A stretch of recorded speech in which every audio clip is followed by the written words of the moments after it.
Welcome to Seattle, the most populous city in the U.S. state of Washington, and the largest city in the Pacific Northwest of the United States. Nicknames: the Emerald City for its evergreen trees, Jet City for its Boeing's influence, and Rain City for its about 150 rainy days annually. We spend 4 days here on the weekend of the Bite of Seattle. This video is about what we did. Fiona chose this city to celebrate her birthday. So, Happy birthday to you. Happy birthday to you. Happy birthday to you, Fiona. Happy birthday to you. This little candles to blow out. Seattle has a population of around 780,000 in the city proper, with over 4 million in the metro area. Seattle houses major companies headquartered or founded include Amazon, Microsoft, Starbucks, Boeing, and Costco. Seattle is also known for its coffee culture, grunge music, such as Nirvana, Pearl Jam, Soundgarden, its technology and outdoor recreation. During our stay, we will visit almost all the major landmarks, such as the Space Needle, Seattle's most iconic landmark, built for the 1962 World's Fair. The Chihuly Garden and Glass, a museum showcases the stunning glass art of Dale Chihuly. The Museum of Pop Culture, dedicated to music, sci-fi, and pop culture. The Kerry Park, a popular viewpoint, one of the most famous and picturesque views of the Seattle skyline, with the Space Needle and Mount Rainier in the background. The Lumen Field, the stadium for the Seahawks NFL and Sounders FC MLS. The T-Mobile Park, the stadium for the MLB Mariners. The Chinatown, the Seattle Aquarium, the Pike Place Market, a historic public market overlooking Elliott Bay. The Argosy Cruises, the Gasworks Park, the Fremont Troll, the Woodland Park Zoo, the Starbucks Reserve Roastery, the Seattle Great Wheel, the Olympic Sculpture Park, the Golden Gardens Beach, the Museum of Flight, one of the world's largest air and space museums, a must-visit for aviation enthusiasts. The Pioneer Square, Seattle's first neighborhood, the Seattle Central Public Library, unique modern architecture designed by Rem Koolhaas, the View Observatory for city views, the REI Co-op store, Fremont's neighborhood art installations, the Ballard Locks, a complex system of locks, and a dam connects Puget Sound to Lake Union and Lake Washington. The Discovery Park, Seattle's largest green space, offering a variety of trails through forests and along the coastline. We stayed at this great Airbnb with a rooftop overlooking downtown Skyline. Oh, good. After devouring this cheesecake, the exploration starts. First stop, the Space Needle. Welcome to the Space Needle. The Space Needle is one of Seattle's most iconic landmarks, a futuristic observation tower that has defined the city's skyline since it was built for the 1962 World's Fair, whose theme was the age of space and stands as a symbol of the city's innovative and forward-thinking spirit. The Space Needle is 605 feet tall. At the time of its construction, it was the tallest structure west of the Mississippi River. The tower's design is a blend of ideas from two people: a sketch of a tethered balloon by Edward E. Carlson, and a flying saucer concept from architect John Graham Jr. Victor Steinbruck contributed the hourglass shape and tripod base. The tower was built in just over a year at a cost of about $4.5 million. It officially opened on April 21st, 1962. The Space Needle is open year-round, including all major holidays. Hours vary by day of the week and can change, so it's best to check the official website for the most current schedule. The journey to the top in the glass elevators takes just 43 seconds. Once at the top, we will explore the 2 viewing levels and enjoy the 360-degree views. The visit typically takes about an hour and a half. The observation deck, at 520 feet, offering panoramic views of downtown Seattle, Mount Rainier, Puget Sound, and surrounding mountain ranges, such as the Olympic and Cascade Mountains. Welcome to the Space Needle. Hopefully you got your cameras up to take pictures and enjoy the view on your way down. We're going at 10 miles an hour, up to 520 feet. It's going to take us approximately 41 seconds to get to the top. The building itself is 605 feet tall.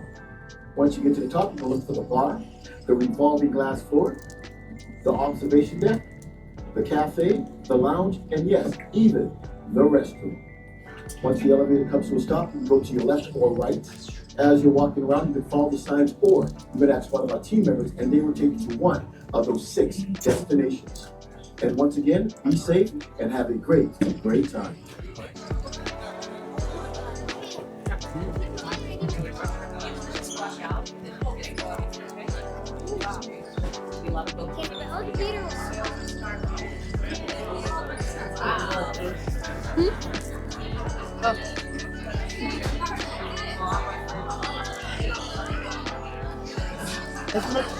Make it on inside first. What? And then we make it on outside. Okay.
Yes, she can. Yes, she can have a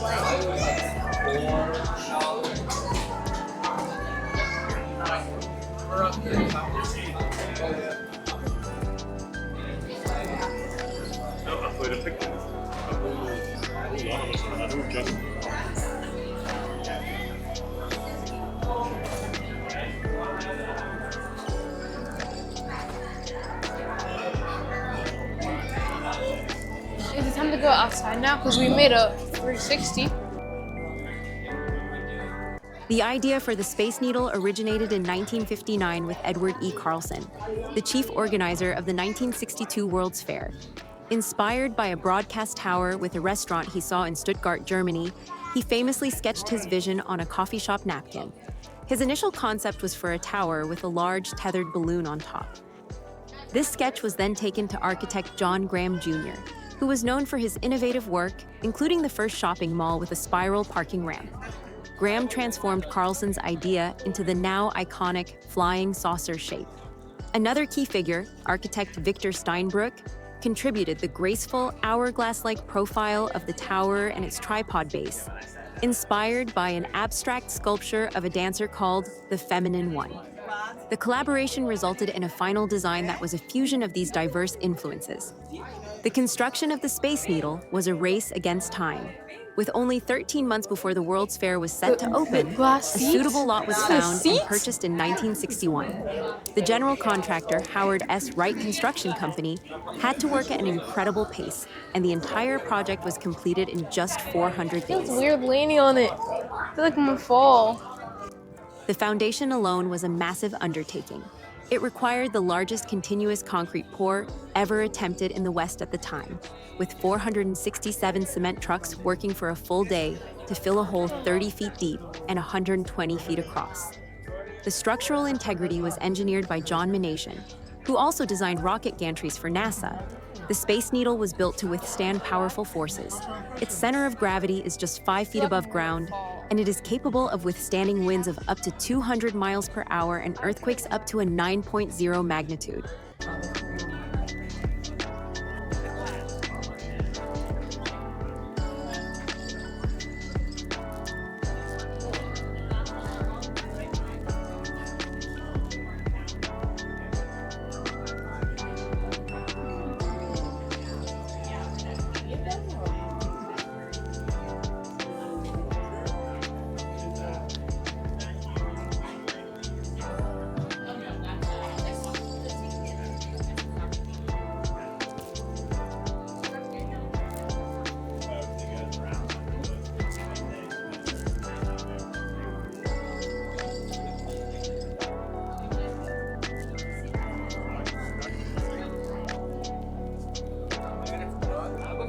After we walk around, you tell me how many.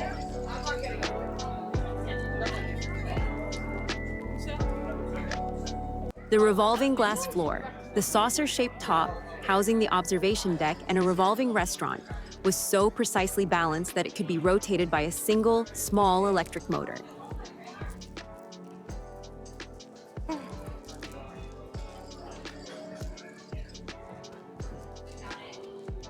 In 2017, the Space Needle embarked on its most ambitious renovation project, the Century Project, which cost $100 million and was completed in 2018.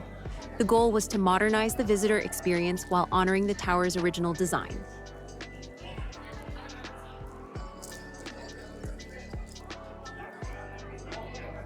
A major part of this renovation was the creation of the Loop, the world's first and only revolving glass floor.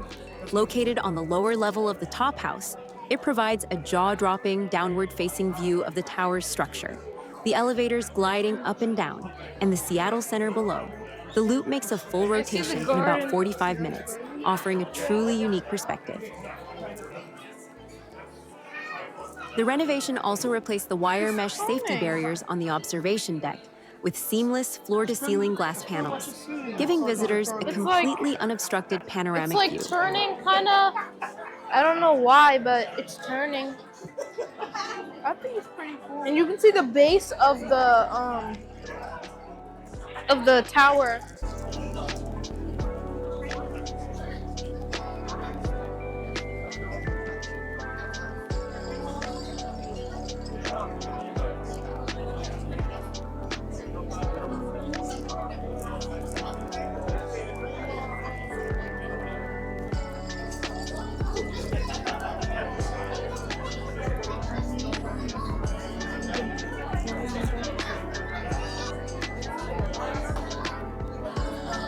So right now we're at the very top of the Space Needle, and we're at like the top with all the glass, and there's also like the inside and glass, and there's also the downstairs glass, and I think I like the downstairs glass the best because it like rotated and it like moved and stuff.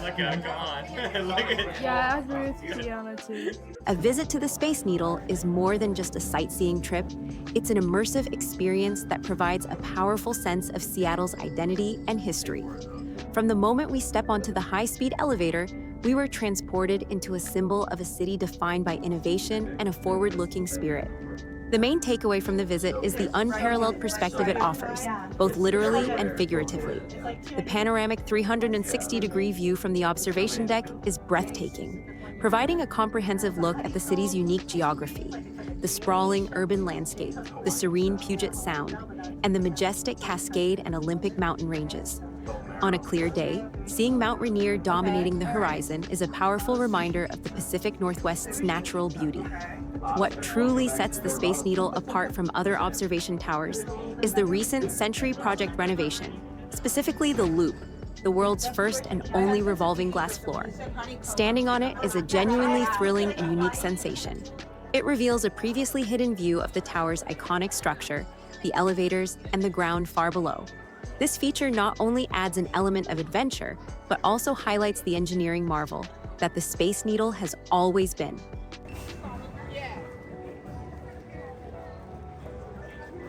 Here we are at the Bite of Seattle, often simply called the Bite. It is a major annual food festival held in Seattle. It's one of the largest food and beverage events in the city and has been a community tradition for decades. The festival is held at the Seattle Center, the same location as the Space Needle. This central location makes it easily accessible and provides a large, festive venue. The purpose of the Bite of Seattle is to celebrate the Pacific Northwest's food scene. It brings together a huge number of local and regional food and retail vendors, as well as breweries, wineries, and artisans. Over 300 food and retail vendors participate, offering a wide variety of cuisines from Seattle's most beloved restaurants, food trucks, and emerging culinary talents. Beyond food, the festival features multiple stages with live music from over 65 local and regional artists. Now we are visiting the Chihuly Garden and Glass. The Chihuly Garden and Glass Exhibition is a phenomenal showcase of the artistic vision of Dale Chihuly, a central figure in the modern studio glass movement. Dale Chihuly, pioneer of studio glass, was born in Tacoma, Washington. Chihuly is credited with elevating glass from a craft to a fine art. He was instrumental in establishing glass as a medium for large-scale sculpture and installations. In 1971, he co-founded the Pilchuck Glass School in the north of Seattle, which has since become a world-renowned center for glass art education and experimentation. This installation is called the Winter Brilliance. Inspired by ice, the installation is a dazzling display of glass that is directly inspired by the natural beauty of ice and icicles. Chihuly has said he was fascinated by how ice interacts with light, which led him to create the icicle form. This installation is called Chihuly's Inspirations.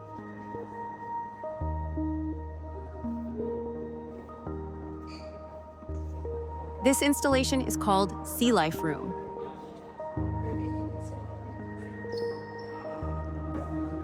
This installation is called Persian Ceiling. The Persian Ceiling, a flat panel of glass overhead with hundreds of backlit, colorful glass objects, creating a brilliant light diffusing effect.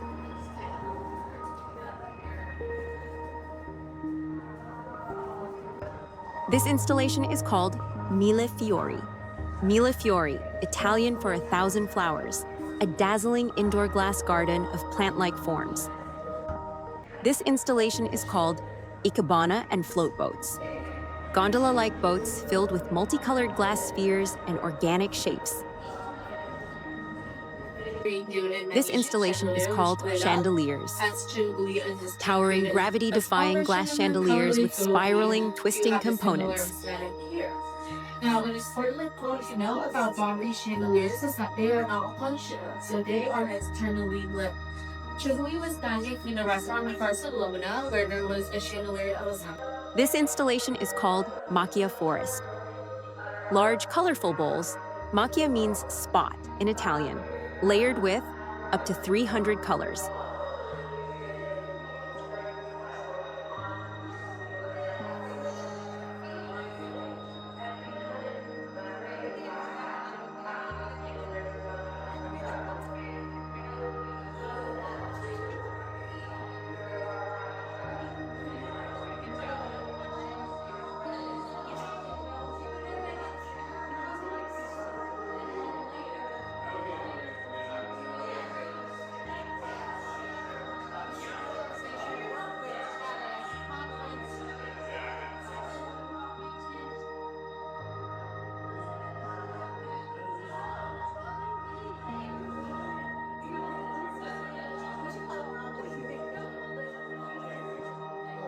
Here is the Glass House sculpture.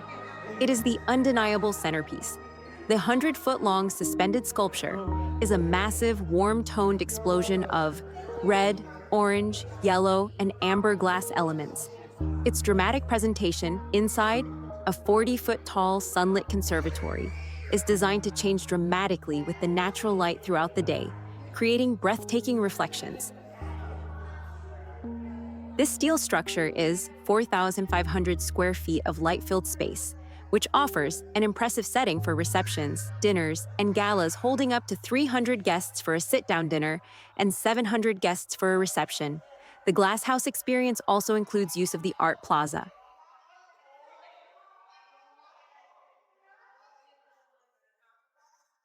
So we just visited the Chula Garden and Glass Museum.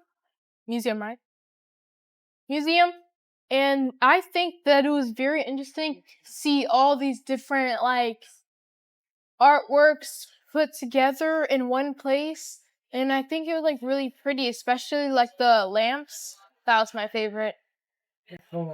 I really like this place too because this place is really interesting. You got to see cool glass art, so yeah.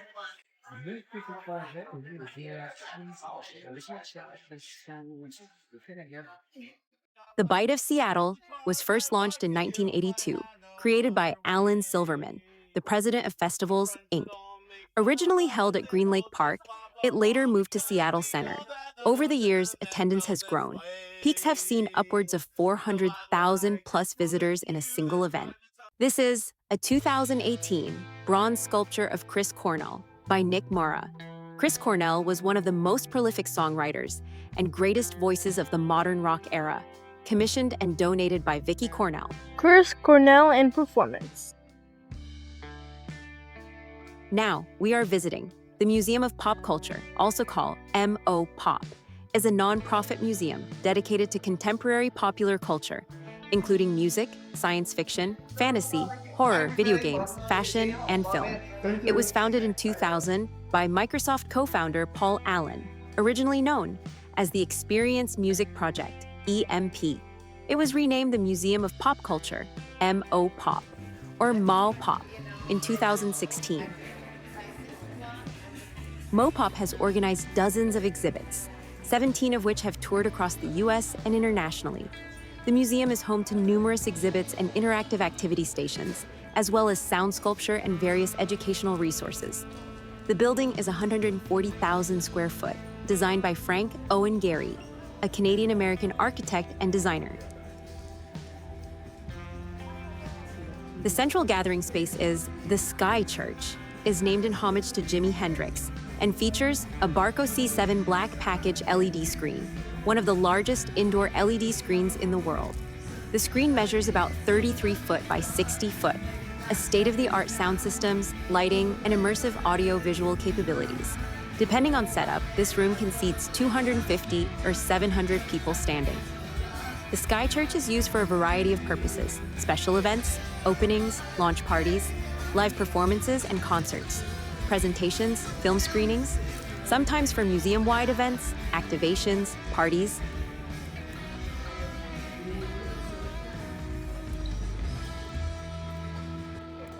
A bunch of guitars. It's like an upside-down Christmas tree. This installation is called If 6 Was 9 by British exhibit designer Neil Potter and developed by sound sculptor Trimpin. This sculpture is composed of nearly 700 instruments. 40 are custom-made, computer-controlled SEF-playing guitars, which perform a series of Trimpin's compositions expressive of the roots of American popular music: jazz, blues, country, folk, and rock.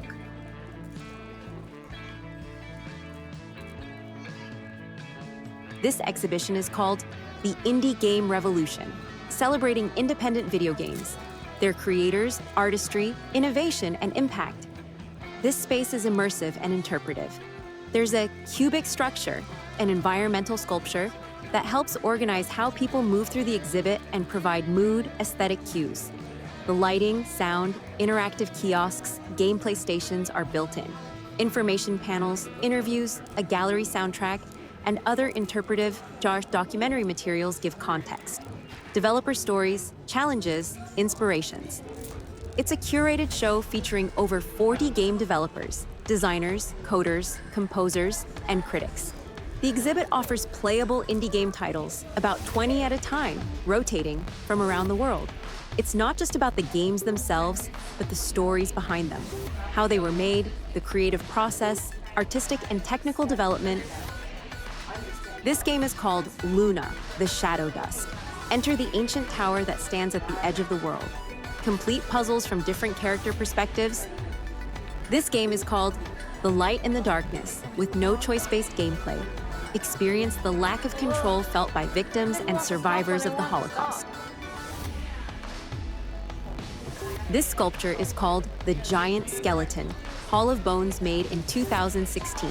A prominent feature in the animated film Kubo and the Two Strings, the giant skeleton was shot in 2 scales. The full scale is the largest stop-motion puppet ever built. From head to toe, it stands at 16 feet with a 20-foot wingspan. Kim Kardashian wore it. This exhibition is called Massive: The Power of Pop Culture. It explores how pop culture shapes our daily lives and how we also shape it. Through several lenses: activism, global culture, preservation, scholarship, and accessibility. Various video game controllers, from Xbox to Sony to Nintendo to Atari. Kim Kardashian's Chrome Hearts jumpsuit, worn in June 4th, 2021.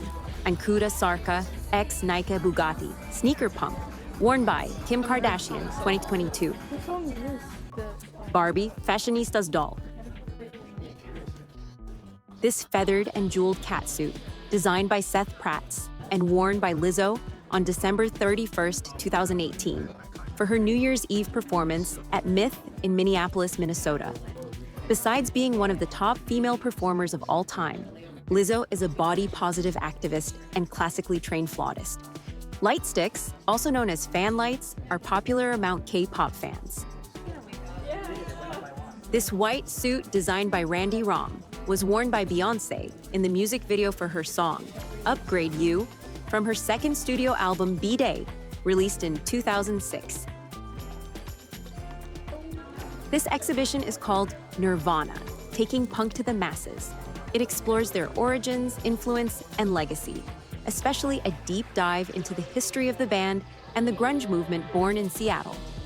More than 200 rare artifacts, photographs, and a large number of oral histories from the band, their crews, friends, and people in the scene. Nirvana was an American rock band formed in Aberdeen, Washington in 1987, founded by lead singer and guitarist Kurt Cobain and bassist Chris Novoselic. The band went through a succession of drummers, most notably Chad Channing, before recruiting Dave Grohl in 1990. Nirvana's success popularized alternative rock, and they were often referenced as the figurehead band of Generation X. Their music maintains a popular following and continues to influence rock culture. This exhibition is called Guitar Gallery. It traces the evolution of the guitar in American popular music, especially electric guitars, and how the instrument became central to many music styles.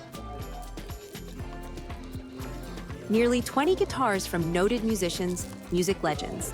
Some named ones include Howlin' Wolf's 1965 Epiphone Casino, Nancy Wilson's 1965 Fender Stratocaster, Brandi Carlile's Taylor GC8, Jerry Cantrell's 1984 G&L Rampage.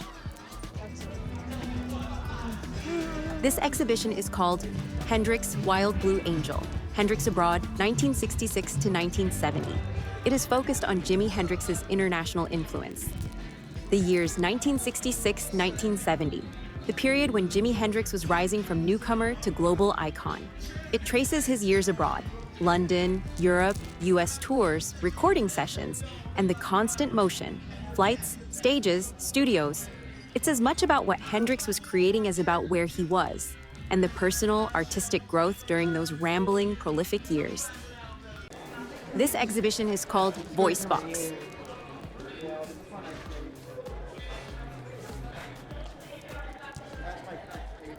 This is the Sounds Plus Vision Theater. It's designed as a theater for video, film, live performances, presentations. It has fixed seating and audio-video equipment built in. The room is about 1,935 square foot. This exhibition is called the Science Fiction and Fantasy Hall of Fame. It honors both creators, authors, filmmakers, and creations, books, movies, TV series, characters that have had a significant influence in science fiction or fantasy. Public nominations are accepted, generally each year, for potential inductees, both creators and creations. Then MoPOP staff of expert panel choose who gets inducted.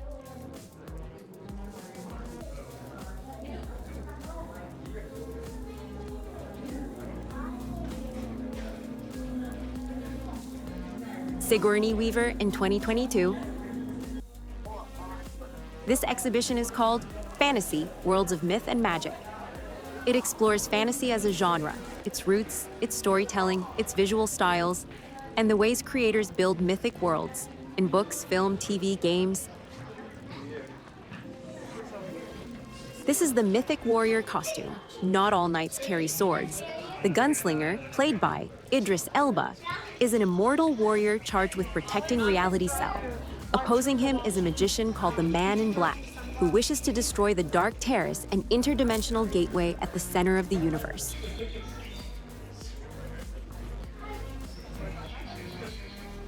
Yeah, you can use them on I got him. Oh, just to take a picture, okay. You want to see her fairy dress? the... Happy birthday. Now she has a crown. Or Queen Fiona. Okay, let's go this way, guys. Take the pictures. The crown. No one take a picture of the crown.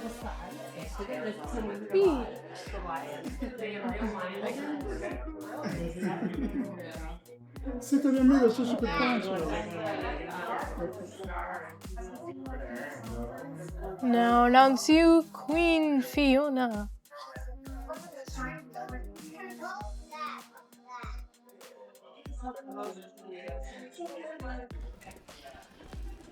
This exhibition is called Infinite Worlds of Science Fiction. It celebrates science fiction storytelling, from its early roots to modern film, TV, and visual culture, showing how sci-fi uses imagination, speculative ideas, technology, and alternate worlds to ask questions about us, society, the future, and what might be possible.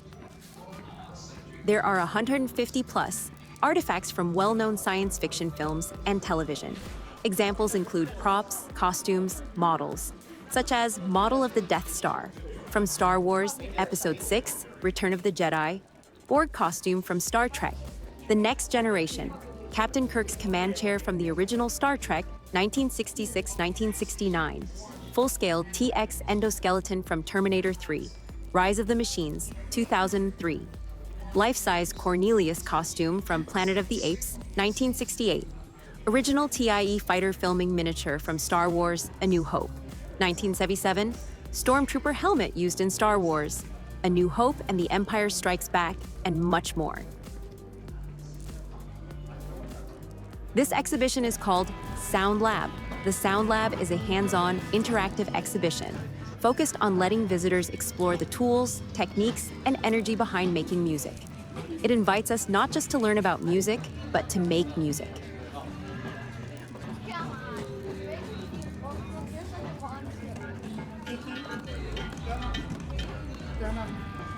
Semi-enclosed keyboard station.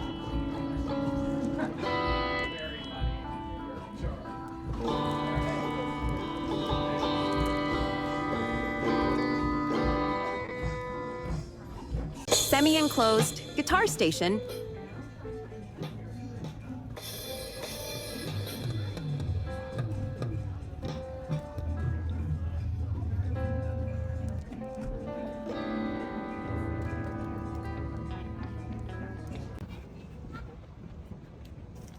Alexander Liberman, Olympic Iliad, 1984 painted steel.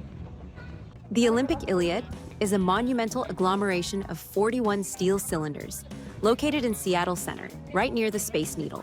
It was created by Alexander Liberman, a Russian-American sculptor known for his monumental steel works.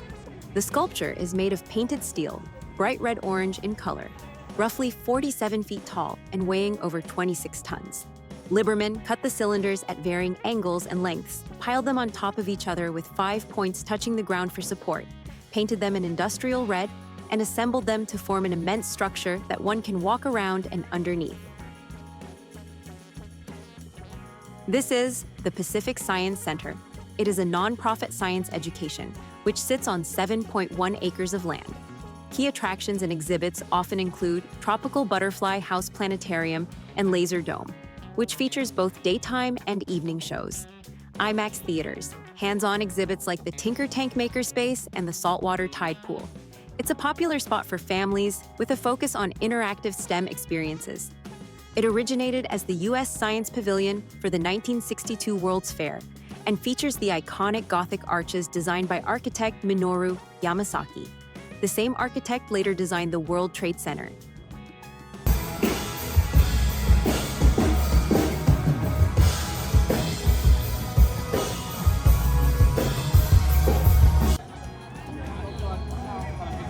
Here you go.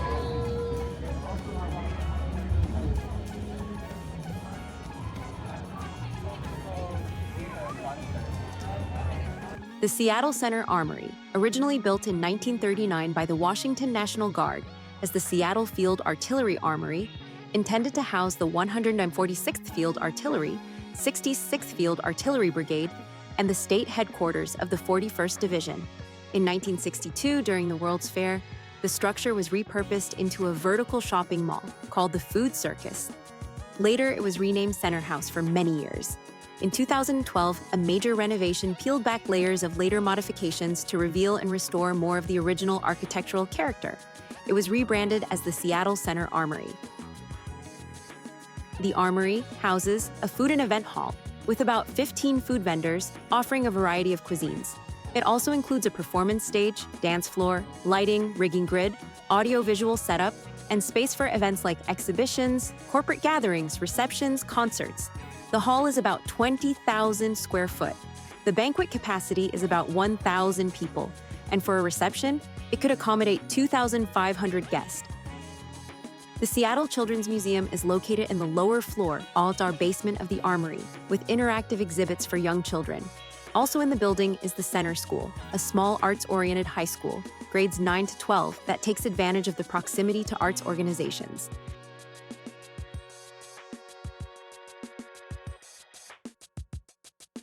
Bill and Melinda Gates Foundation Discovery Center.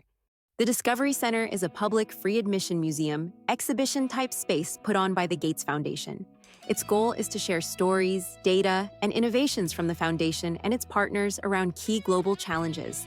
Multiple exhibitions, both permanent and rotating. Examples include Climate Smart Village, about how innovations are helping agriculture adapt to climate change, A Better Way to Go, Toilets and the Future of Sanitation, focusing on sanitation innovations and stories. 25 years of progress, looking back on what has been achieved in global health and development over 2.5 decades. Interactive exhibits, data visualizations, stories of individuals and partners, ways for visitors to engage and reflect on issues. Space for visitors to see how they might take action themselves, either in their communities or by learning. Seattle Opera. The Seattle Opera is one of the major opera companies in the U.S., founded in 1963. It's known for both ambitious traditional works, especially Wagner, and newer productions. Also does lots of education, community outreach, chamber opera, Pacific Northwest Ballet, Cornish Playhouse. Seattle Rep, the Seattle Repertory Theater, is a Tony Award-winning regional theater. After a long day exploring, we came back to our Airbnb rooftop to view the Seattle skyline at night. Take a look.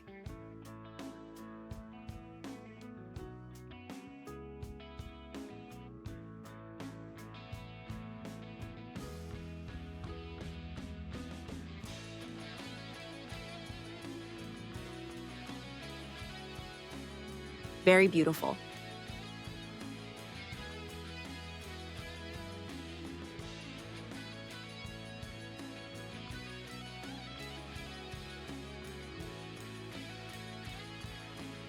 This is the end of day 1. See you tomorrow. Welcome to Kerry Park. Kerry Park is a small public park and viewpoint. It is about 1.26 acres. It's especially famous for its iconic view of the Seattle skyline. This sculpture is called Changing Form by artist Doris Totten Chase, installed in 1971. It was a gift to the city from the children of Albert and Catherine Carey. The land for the viewpoint was donated to the city in 1927 by lumberman Albert Speary Carey and his wife Catherine, so that all who stop here may enjoy this view.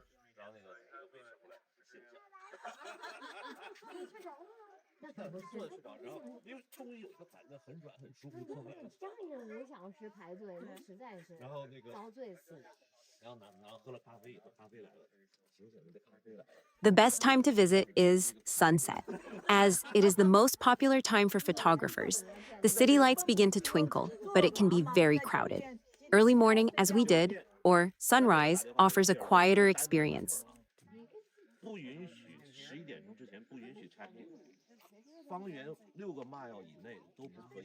The 15 feet tall sculpture, hollow circular shapes are popular with photographers who use them to frame the iconic Seattle skyline, the Space Needle, and Mount Rainier.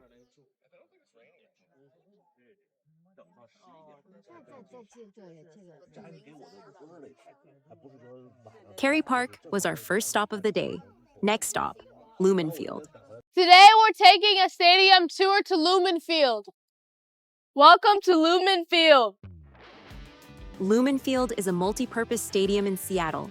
It is the home field for the Seattle Seahawks of the National Football League, NFL, Seattle Sounders FC of Major League Soccer, MLS, and Seattle Reign FC of the National Women's Soccer League, NWSL. It is a modern facility with views of the downtown Seattle skyline and a seating capacity of 68,740 spectators for NFL games. The complex also includes the Event Center, which is home to the Washington Music Theater, WAMU Theater, a parking garage, and a public plaza. The venue hosts concerts, trade shows, and consumer shows along with sporting events. The 12th Girls. Prior to kickoff of each home game, the Seahawks salute their fans by raising a giant number 12 flag at the south end of the stadium by current and former players, coaches, local celebrities, or prominent fans. The Seahawks retired the number 12 jersey on December 15, 1984, as a tribute to their fans. The stadium's partial roof and seating decks trap and amplify the noise and reflect it back down to the field. How loud does it really get here? 1, 2, 3. A picture of President Barack Obama holding the number 12th man flag with the Super Bowl champion Seattle Seahawks. Let's go check out a stadium suite. This particular one is the Suite S40. Lumen Field suites are the best way to entertain clients and develop business relationships, host company events and holiday parties, and to gather with friends and family, all while enjoying events from a prime location. Lumen Field has over 100 suites across different levels, with capacities varying depending on the suite type. Luxury suites, typically 12 to 24 guests. Some premium amenities includes private restrooms, in-suite catering, in-suite attendant, comfortable seating, unobstructed views, exclusive club access, separate VIP stadium entrance, HD TVs, Wi-Fi, parking passes, climate control.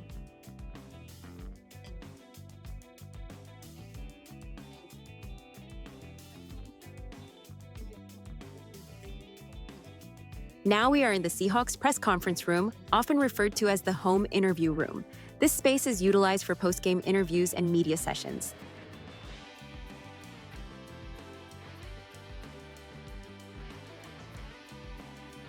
The EQC Tunnel Club at Lumen Field offers an exclusive premium game day experience for Seattle Seahawks fans, providing unparalleled access and amenities. Now, let's go check out the field. The stadium was the first in the NFL to install a field turf artificial surface. Numerous college and high school football games have also been played at the stadium, including the 2011 and 2020 Apple Cups and all Washington Huskies home games during the renovation of Husky Stadium in 2012. The XFL's Seattle Dragons began playing at Lumen Field in 2020 and returned in 2023 as the Sea Dragons. Lumen Field is one of 16 venues that will host the 2026 FIFA World Cup, to be played in Canada, Mexico, and the United States. The stadium is scheduled to host 4 matches during the group stage and 2 matches in the knockout stage. Home of the 12s. Welcome to T-Mobile Park. T-Mobile Park is a Major League Baseball, MLB stadium located in the SoDo neighborhood of Seattle. It is the home ballpark for the Seattle Mariners. A distinctive feature of the T-Mobile Park is its umbrella-style, retractable roof. Unlike some other retractable roof stadiums, this one is designed to cover the seating and field for rain protection, but does not fully enclose the ballpark, preserving an open-air feel. This is the Mitt. The Mitt is an abstract bronze sculpture by Gerard Tsutakawa. It is 9 feet tall and approximately 12 feet wide. It depicts a baseball glove with a hole in the middle. Ken Griffey Jr. statue, one of the greatest players in baseball history. The kid was the face of the game for over 2 decades, 1989 to 2010, and was inducted as a Mariner into the National Baseball Hall of Fame on July 24, 2016. Edgar Martinez statue, the best right-handed hitter of his era. Gar played his entire 18-year career in Seattle. The double.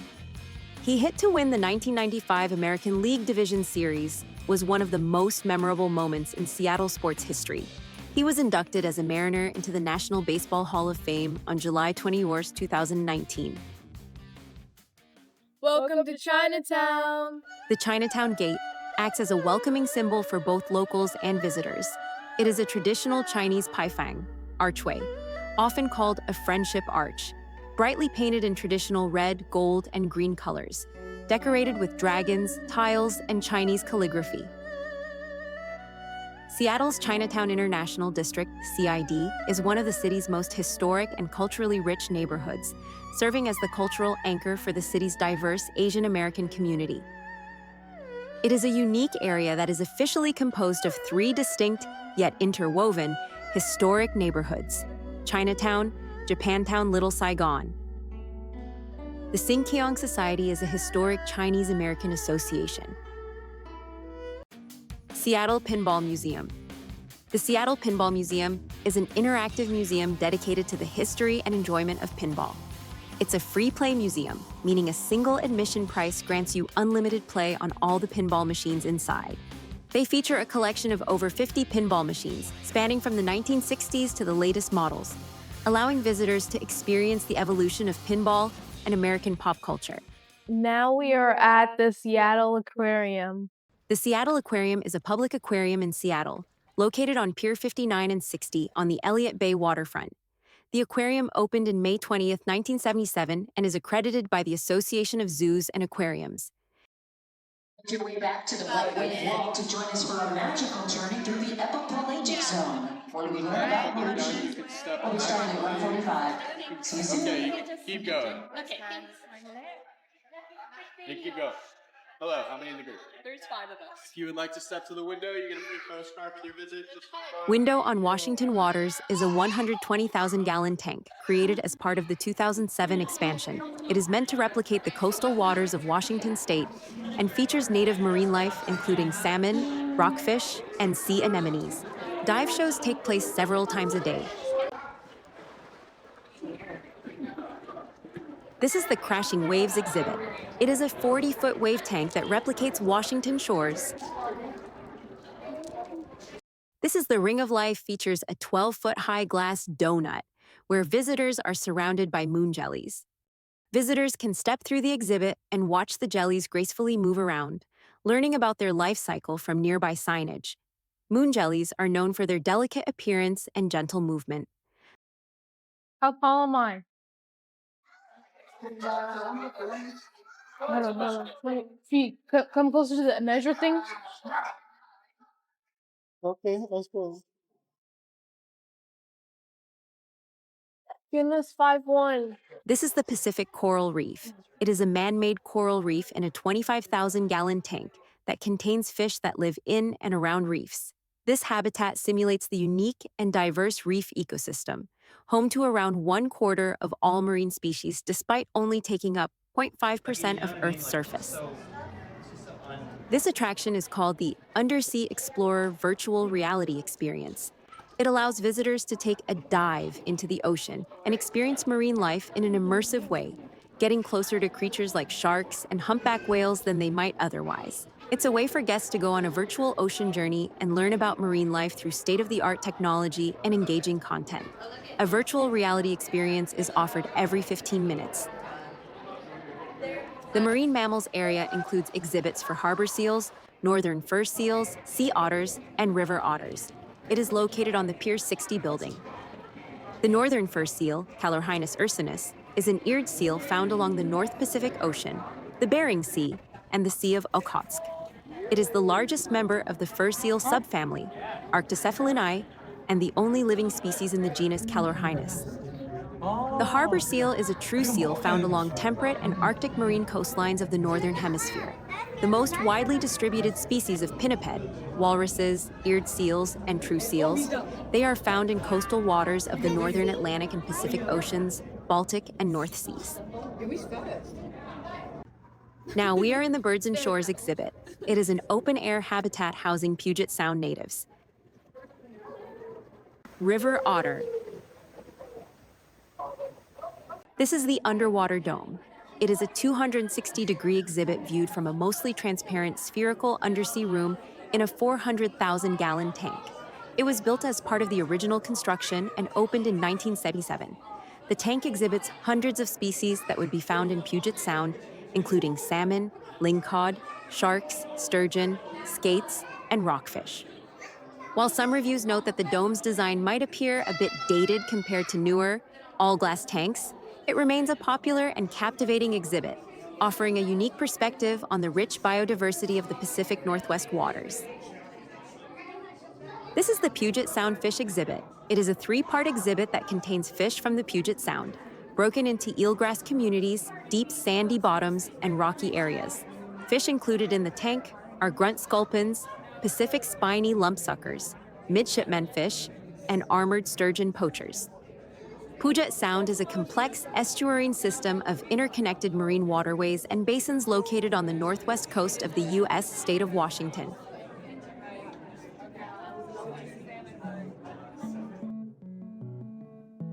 This is Pier 66, Norwegian Cruise Terminal. Norwegian Cruise Line, NCL, is an American cruise line founded in Norway in 1966, headquartered in Miami, Florida. This is Anthony's Fish Bar. It is a casual seafood restaurant concept, often associated with the larger chain of Anthony's restaurants, which is prominent in the Pacific Northwest of the United States. I know. We're getting our gum ready for the gum wall. Which flavor gum was that again? Pink lemonade. Extra pink lemonade. Yeah. Feels like gum on the sign. Hey, look at that big blue piece of gum. The Gum Wall is one of Seattle's quirkiest and stickiest landmarks. It's located in Post Alley, right beneath Pike Place Market. The tradition began in the early 1990s when theater patrons at the nearby Market Theater started sticking their chewing gum on the brick walls while waiting in line. At first, workers tried to clean it off, but the gum just kept coming back until it eventually became an accepted and oddly beloved attraction. Today, the wall is several feet thick in some spots, covered in layers of colorful chewing gum stuck by visitors from around the world. It's become a popular photo spot and even a backdrop for wedding shoots, despite being a little gross. Fun facts. In 2015, the entire wall was steam cleaned for the first time in 20 years, removing over 2,000 pounds of gum. Within days, new gum began reappearing. It's considered one of the germest tourist attractions in the world. So, what's the experience of the gum wall? It was kind of fun to see the gum and then fit it on the wall, knowing that years and years will pass and people will see it. The smell? Yeah, also you can also smell the different flavors. It's kind of cool. The Gum Wall is part art installation, part community tradition, and part weird Seattle charm. And it go all the way down. Then, you know when we're chewing gum, right? Hmm? Oh, can we put the our box? Yeah, because some people put their boxes on there. Okay, try and see how you can make it happen. Now just check on one side and check on the other side. The Gum Wall is a popular, albeit often called gross or churmy, spot for tourists to take photos and contribute their own piece of gum to the bizarre, sticky tapestry. Welcome to the Public Market Center. The Public Market Center is the official name and historical designation for the core of Pike Place Market in Seattle. It is one of the oldest and largest continuously operating public markets in the United States, and it is a major landmark and tourist attraction. Your change changes lives. Your generosity supports the Pike Place Market Foundation, food bank, clinic, senior center, preschool. Life size.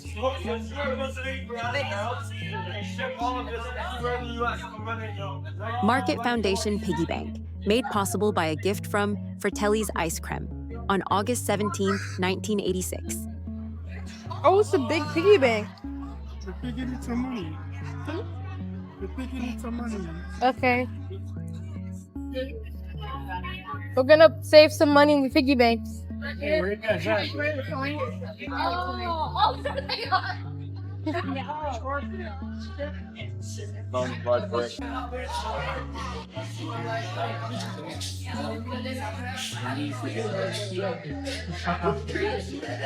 The building behind us is the Seattle Art Museum, commonly known as SAM.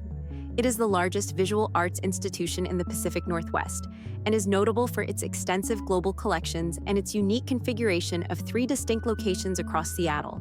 The organization's mission is to connect art to life, and it celebrates the region's position as a crossroads where East meets West, urban meets natural, and local meets global. The building is known for the massive, iconic outdoor sculpture, Hammering Man, by Jonathan Borofsky. The piece is a towering 48-foot-tall kinetic sculpture of a silhouetted worker raising and lowering a hammer in a rhythmic motion. Installed in 1992, Seattle's Hammering Man moves silently and steadily about 4 times per minute, symbolizing the universal worker and the dignity of labor. Every year, on Labor Day, the sculpture's arm is stopped to give the worker a day of rest.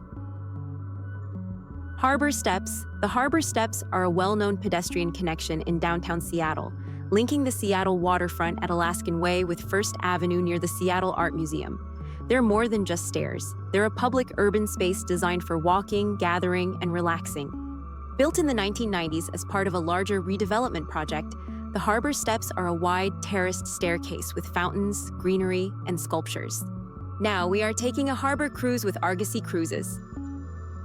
Argosy Cruises is Seattle's iconic sightseeing and charter boat company, affectionately known as your friend with a boat. They are open Monday to Sunday from 10 a.m. to 5 p.m.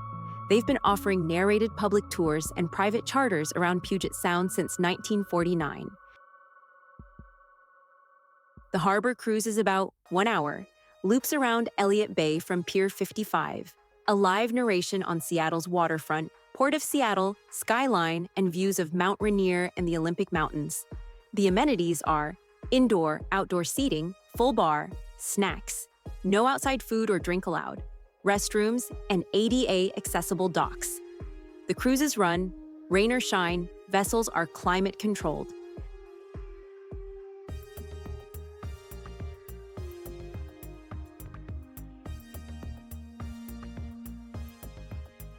The Salish Explorer vessel will be our boat for today's harbor cruise.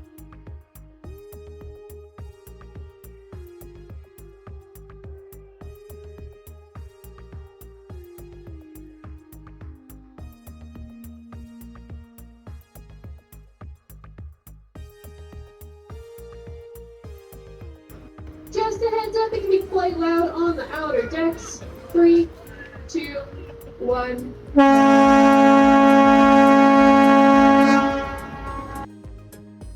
The Salish Explorer represents a significant fleet upgrade for Argosy Cruises.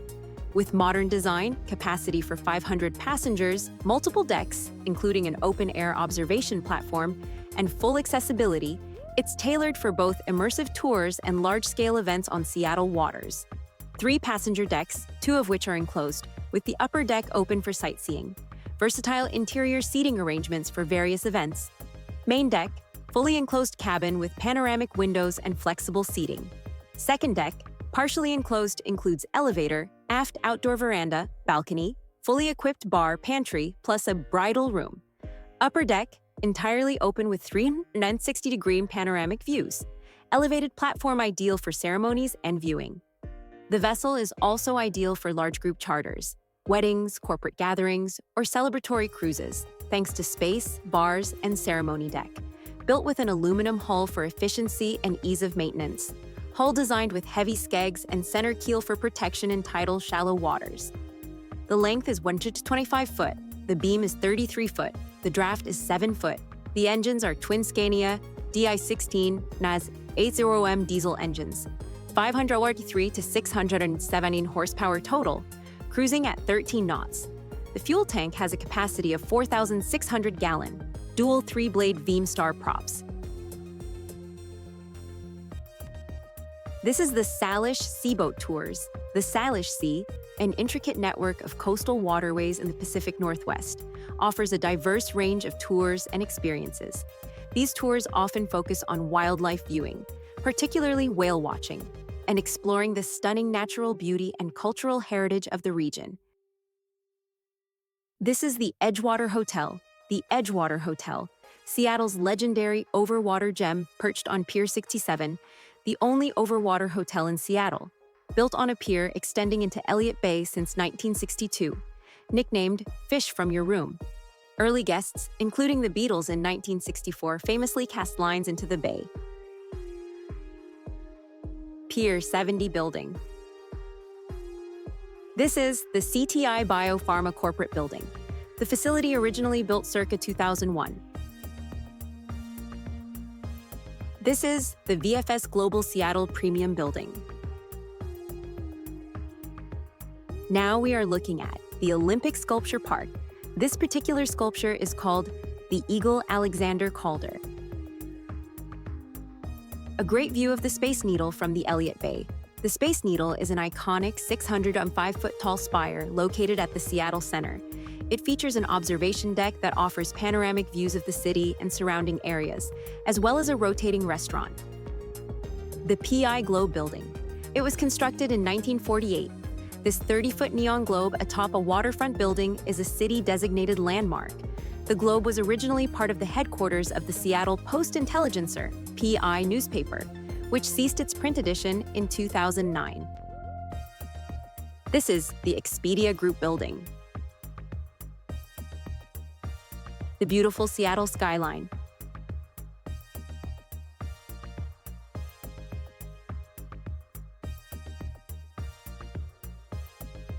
The Seattle Ferry Terminal on the right of the screen.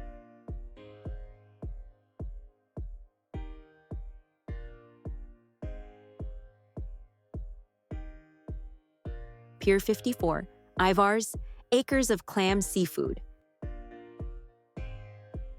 The Seattle Argosy Cruises Harbor Tour was very enjoyable. All Argosy Harbor cruises feature a live narration by knowledgeable guides. They'll share fascinating facts about Seattle's history, landmarks, maritime industry, and local culture. It's a great way to learn while enjoying the views. You'll get postcard-perfect views of the city's iconic skyline, including the Space Needle, Lumen Field, T-Mobile Park, and the Great Wheel, especially beautiful during sunset cruises. Argosy Cruises operates a fleet of comfortable vessels. Most have both indoor and outdoor seating options. The indoor areas are heated and offer large windows for viewing, while the outdoor decks provide fresh air and unobstructed photo opportunities. Argosy also offers seasonal or themed cruises, such as Christmas Ship Festival cruises in December, beer, wine tasting cruises, or holiday-specific events. For a more upscale experience, they offer lunch, dinner, or brunch cruises on specific vessels, providing a meal with the views. A Seattle Harbor cruise is a fantastic way to gain a new perspective on the city and its surroundings, whether you're a first-time visitor or a local.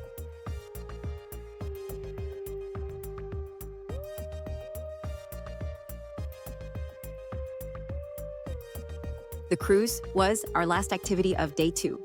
See you tomorrow. Lakeview Cemetery established in 1872. On day 3, we started by paying homage to Bruce Lee and Brandon Lee. Bruce Lee was a legendary martial artist, actor, filmmaker, and philosopher whose influence reshaped martial arts, action cinema, and global pop culture. Born on November 27, 1940 in San Francisco, California. He was raised in Hong Kong and was a child actor, appearing in over 20 films by age 18. He moved back to the United States in 1959. He later attended the University of Washington, where he studied philosophy.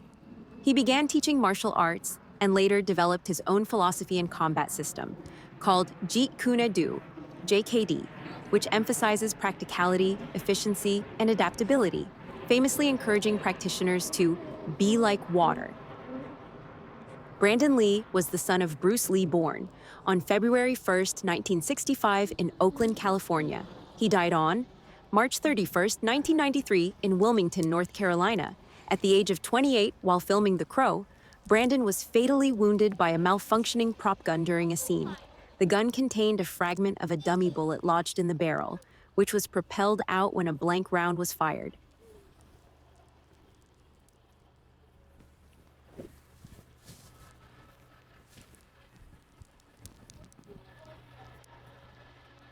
Husband and father, son and brother, you are always with us, by Linda Lee, Bruce Lee's wife, and Shannon Lee, Bruce Lee's daughter. Now we are at the Gasworks Park. Gasworks Park is one of Seattle's most unique and beloved public parks, a striking blend of industrial history, art, and nature.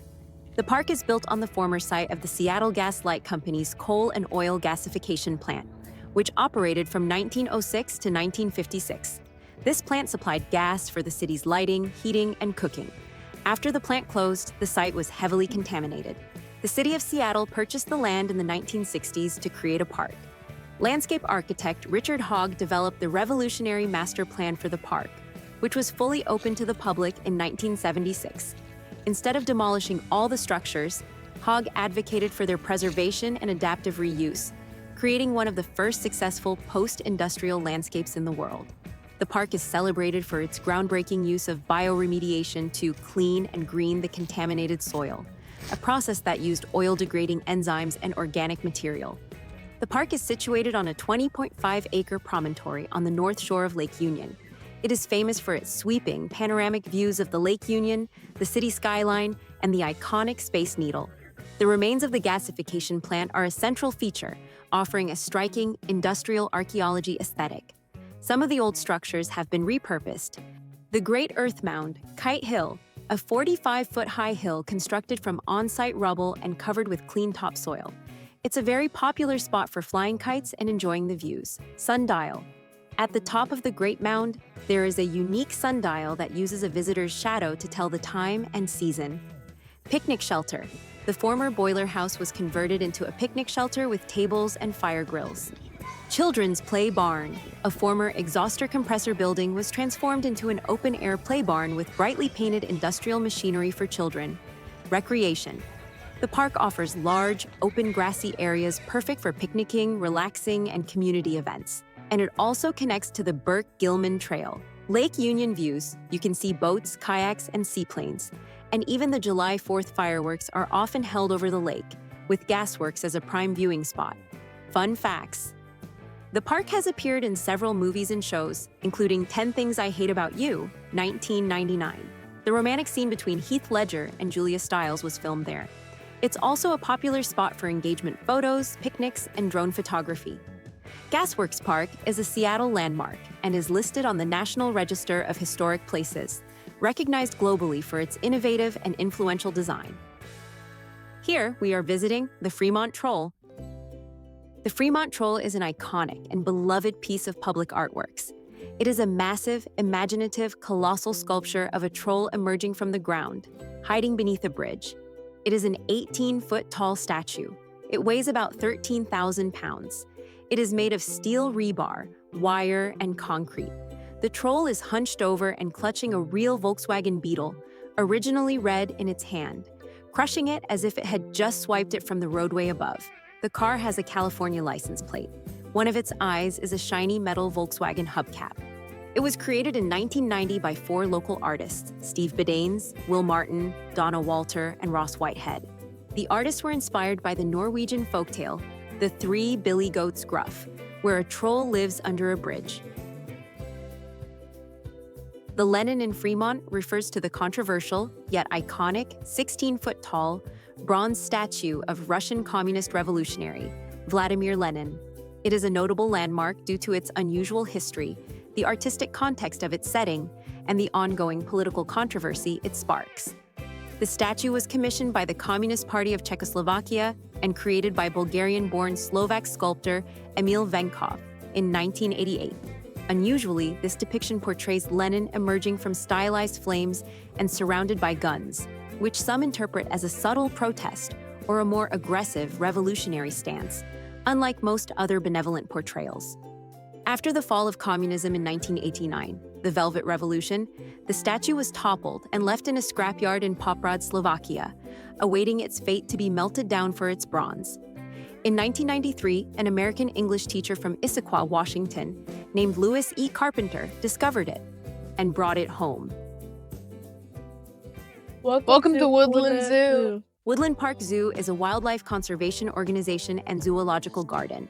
The zoo is the recipient of over 65 awards across multiple categories. The zoo has around 900 animals from 250 species, and the zoo has over 1 million visitors a year. Welcome to the Temperate Forest exhibit. The popular family farm is home to mini cows, sheep, chickens, goats, donkeys, and pigs. Visitors have the opportunity to touch a gentle sheep or goat. These are Chilean flamingos. The Chilean flamingo is a striking species of flamingo native to South America. Medium to large flamingo stands about 43 to 51 inches tall, with a wingspan of around 55 inches. Pale pink body with deeper pink highlights, especially on the wing coverts. The legs are gray with pink joints. Oh, you're running that right now. Yeah, as I'm preparing that watermelon, this is make video. Something that might help you out there is I'll get a whole mouse. Not something that might tasty. So he loves all kinds of meat. So you would say he has some bugs as well, we would be like, ugh. If we were playing a game and I was like, you win, you get a prize, and I tried to get you bugs or a mouse, he'd be like, no, I don't want to play anymore. But then, if I get him a bug or a mouse, he's like, oh, my favorite game, I just wait till we play again. Here's a little ball of meat for him too. So yeah, very different taste, but he still loves that watermelon. Here. Now, we are in the Tropical Rainforest exhibit. The Tropical Rainforest Zone mimics the forests of both South America and Africa, with outdoor exhibits including lemurs, gorillas, colobus monkeys, and jaguars, and an indoor tropical rainforest dome, including South American birds, snakes, poison dart frogs, and many other fascinating animals.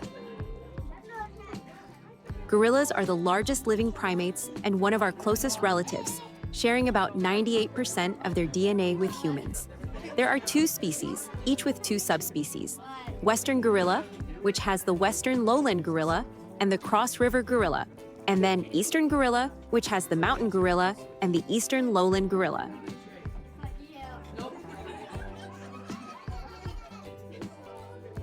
Welcome to the desert coast of Peru.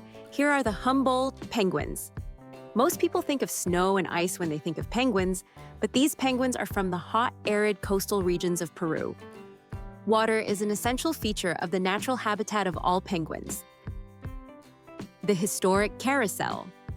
The historic carousel at Woodland Park Zoo is a true gem, both nostalgic and sustainable. Built in 1918 by the Philadelphia Toboggan Company as their 45th carousel, originally for the Cincinnati Zoo, then relocated to Great America in Santa Clara before coming to Seattle. Featuring 48 hand-carved wooden horses and 2 chariots, it's one of the finest remaining antique carousels. The horses were sculpted by master carver John Zeller. Now we are in the Tropical Asia exhibit.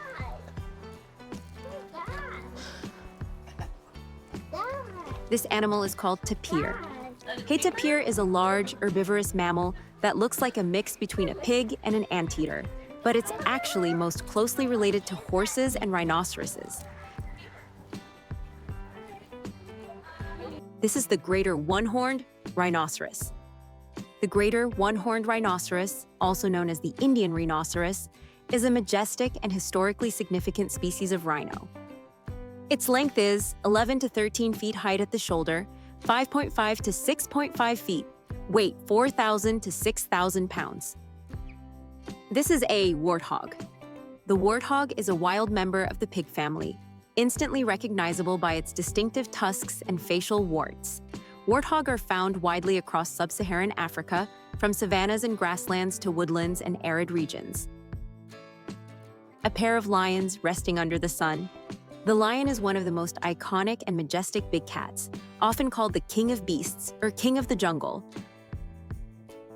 This is a giraffe. The giraffe is the tallest land animal on Earth and one of the most distinctive and beloved creatures of the African savanna. Its height is 14 to 19 feet tall. Males are taller than females.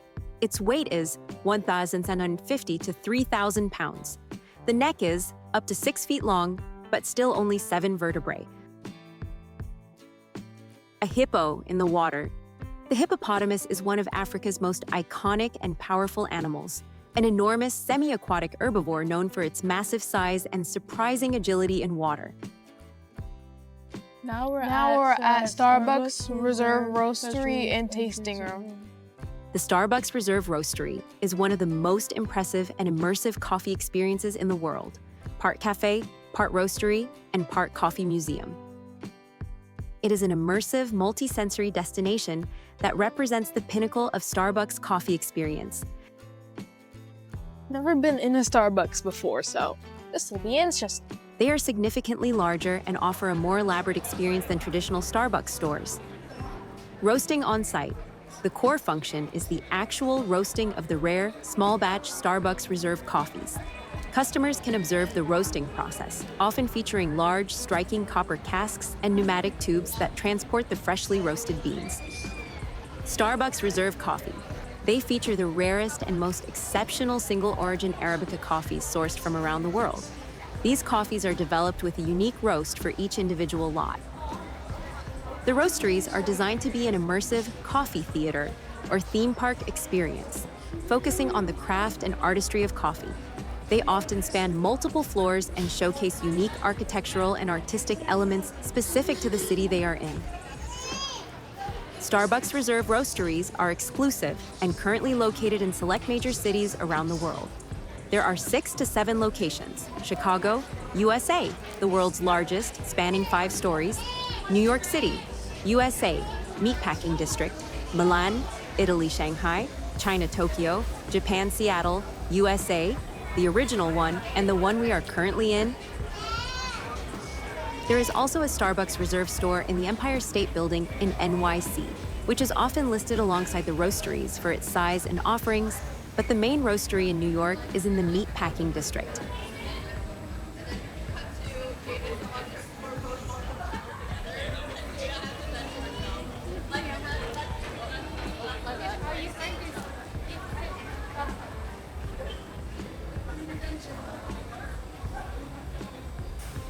Right behind us is the Spears where Amazon employees work. The Amazon Spheres are 3 spherical conservatories that form a distinctive part of the Amazon headquarters campus in Seattle. They were designed to be a unique, nature-rich work and relaxation space for Amazon employees, incorporating the principles of biophilic design, the innate human connection to nature. They are intended to foster creativity and reduce stress by bringing nature into the urban office environment.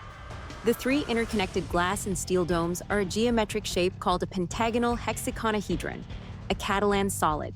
They range from 3 to 4 stories tall and are composed of over 2,600 panes of glass. The spheres house over 40,000 plants from more than 30 countries, emphasizing flora from tropical cloud forest regions. Key features include a 4-story living wall with 25,000 plants and Ruby, a nearly 49-foot-tall Ficus rubiginosa tree. The interior also features waterfalls and meeting spaces. While primarily for Amazon employees, the public can visit the spheres for free by making an advance reservation.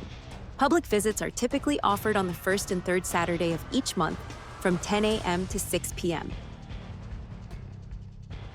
The Seattle Great Wheel is a striking Ferris wheel located on Pier 57 along Elliott Bay in downtown Seattle. Can we get 2 adults for the Ferris wheel? Yep. That's gonna be 46 bucks. One youth for the Ferris wheel as well? Alright, so I got 2 adults and 1 youth. Wheel, 2 adults, I got 2 adults and 1 youth for Ferris wheel. 1 hour tour. 2 adults and 1 youth? Yeah. Yes? The Seattle Great Wheel is a prominent landmark in Seattle. Standing at 175 feet tall, it was the tallest Ferris wheel on the west coast of the United States when it opened on June 29, 2012. Its 42 climate-controlled gondolas each can accommodate up to 8 passengers, providing a comfortable experience year-round. There's also a special VIP gondola with leather seats and a glass floor for an enhanced viewing experience. A ride on the Seattle Great Wheel typically lasts between 10 and 20 minutes, making 3 full revolutions. Got our tickets. The wheel cost about $20 million and was constructed by Jackson, Maine Architecture and built over water by Chance Rides. The experience is designed to be smooth and gentle, allowing riders to fully appreciate the breathtaking scenery of the Seattle waterfront, Puget Sound, the Olympic Mountains, and the iconic skyline, including the Space Needle, especially enchanting at sunset or night when the city lights create a dazzling display. Yeah, actually, I want to All right, guys, that goes around 3 times. If there's an emergency, you would like to get off that red button. Okay. football themed. We were lucky to be in the gondola number 12 of the Seattle Great Wheel. It holds a special significance. It is a Seahawks-themed gondola car. It celebrates the team's passionate fan base, known as the 12s. The number 12 is retired by the Seahawks organization in honor of their fans. Right now, we're on the Seattle Great Ferris Wheel. Another exclusive experience is a private four-course dining gondola hosted by Fisherman's Restaurant and Bar. A totem pole in Pier 57 outside the Fisherman's Restaurant. The Seattle Great Wheel is open daily, with hours generally from 11 a.m. to 10 p.m. Monday through Thursday, and 10 a.m. to 11 p.m. on Fridays and Saturdays, and 10 a.m. to 10 p.m. on Sundays. This is the State Hotel. It is a 4-star hotel offering 91 stylish guest rooms. The Pike Place Market, it is a historic public market established in 1907. It's one of the oldest continuously operating farmers markets in the United States and a major attraction, drawing over 10 million visitors annually. This is the Seattle Aquarium. It is a public aquarium in Seattle, located on Pier 59 and 60 on the Elliott Bay waterfront. The aquarium opened in May 20th, 1977, and is accredited by the Association of Zoos and Aquariums. The aquarium's exhibits are located in 3 buildings: Pier 59, Pier 60, and the Ocean Pavilion. We're at the tippy top. Yeah. Sure. Now, no. The Seattle Great Wheel is built over water, unlike many Ferris wheels that stand on solid ground. Nearly 40% of its structure extends out over Elliott Bay. This gives riders the sensation of gliding over the water at the top.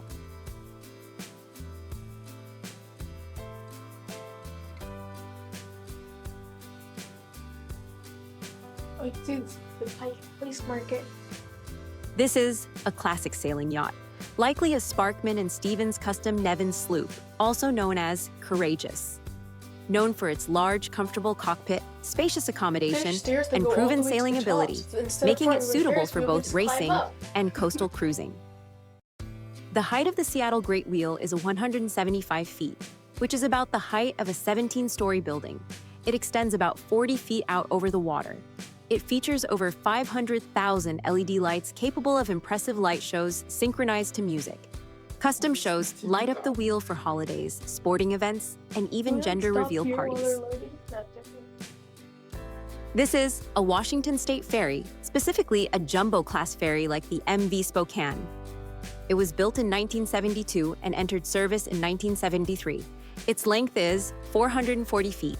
The beam is 87 feet, passenger capacity is 2,000, the vehicle capacity is 188. Originally, it was 206. Its speed is 18 knots, which is about 21 miles per hour. The wheel is wheelchair accessible with direct ramp access to gondolas. Whether you're a local or visitor, the Seattle Great Wheel offers a memorable way to take in the city, from family rides to romantic private cabins. Wings over Washington, a flying ride. Now we're doing Wings over Washington. Wings over Washington is a state-of-the-art flying theater attraction. It offers an immersive aerial adventure that simulates flying over many of Washington State's most beautiful natural landscapes and iconic landmarks. It is inside the Miners Landing building in Pier 57. Riders are strapped into suspended motion platform seats that move to simulate the sensation of flying, soaring, and diving. The ride takes us on a virtual tour across Washington State, showcasing locations such as Mount Rainier, the Olympic National Forest, the San Juan Islands, Snoqualmie Falls, and the Seattle Great Wheel.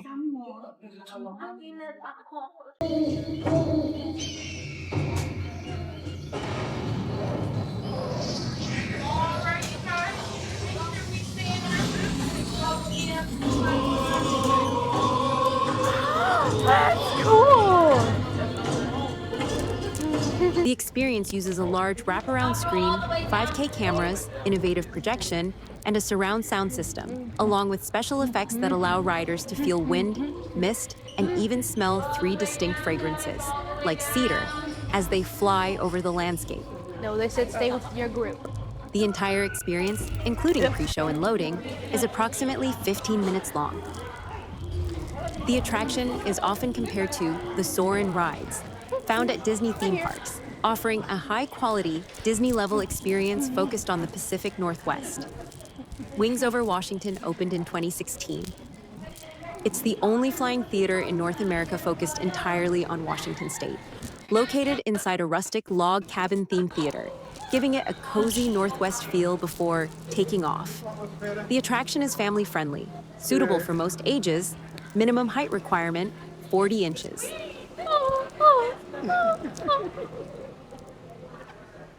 You go first. Between the two, from the two cities.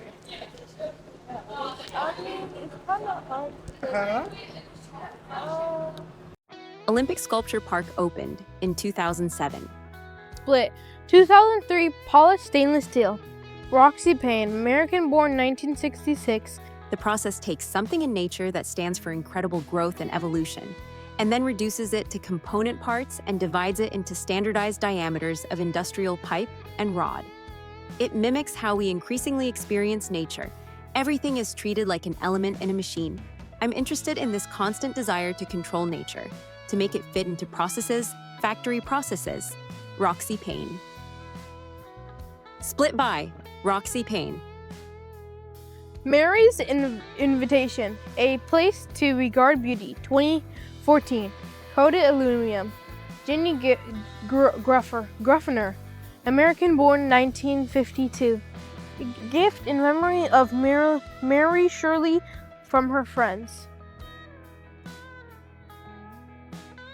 Mary's Invitation, A Place to Regard. Beauty by Ginny Ruffner. Boyan's Chess, stainless steel and wood. Mark D. Servio, American-born 1933. Seattle Art Museum promised gift of Virginia and Bagley Wright.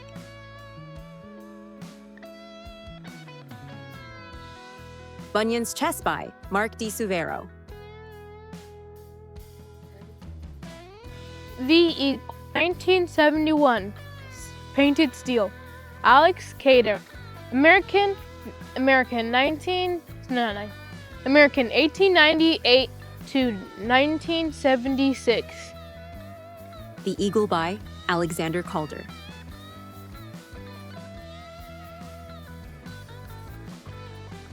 Olympic Sculpture Park is one of Seattle's most scenic and culturally rich outdoor attractions, a free waterfront art park that blends contemporary sculpture with stunning views of Puget Sound and the Olympic Mountains.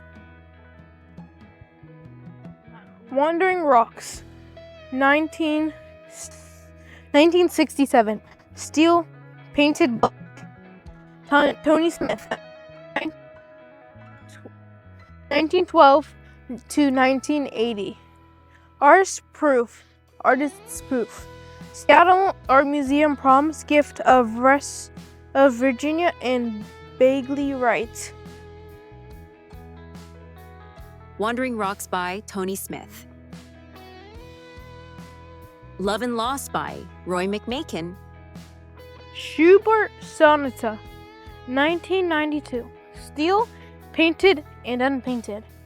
Mark D. Severio, American-born 1933. Seattle Art Museum and gift of Ron and Mary Shirley, the Virginia Wright Fund and Bagley Wright.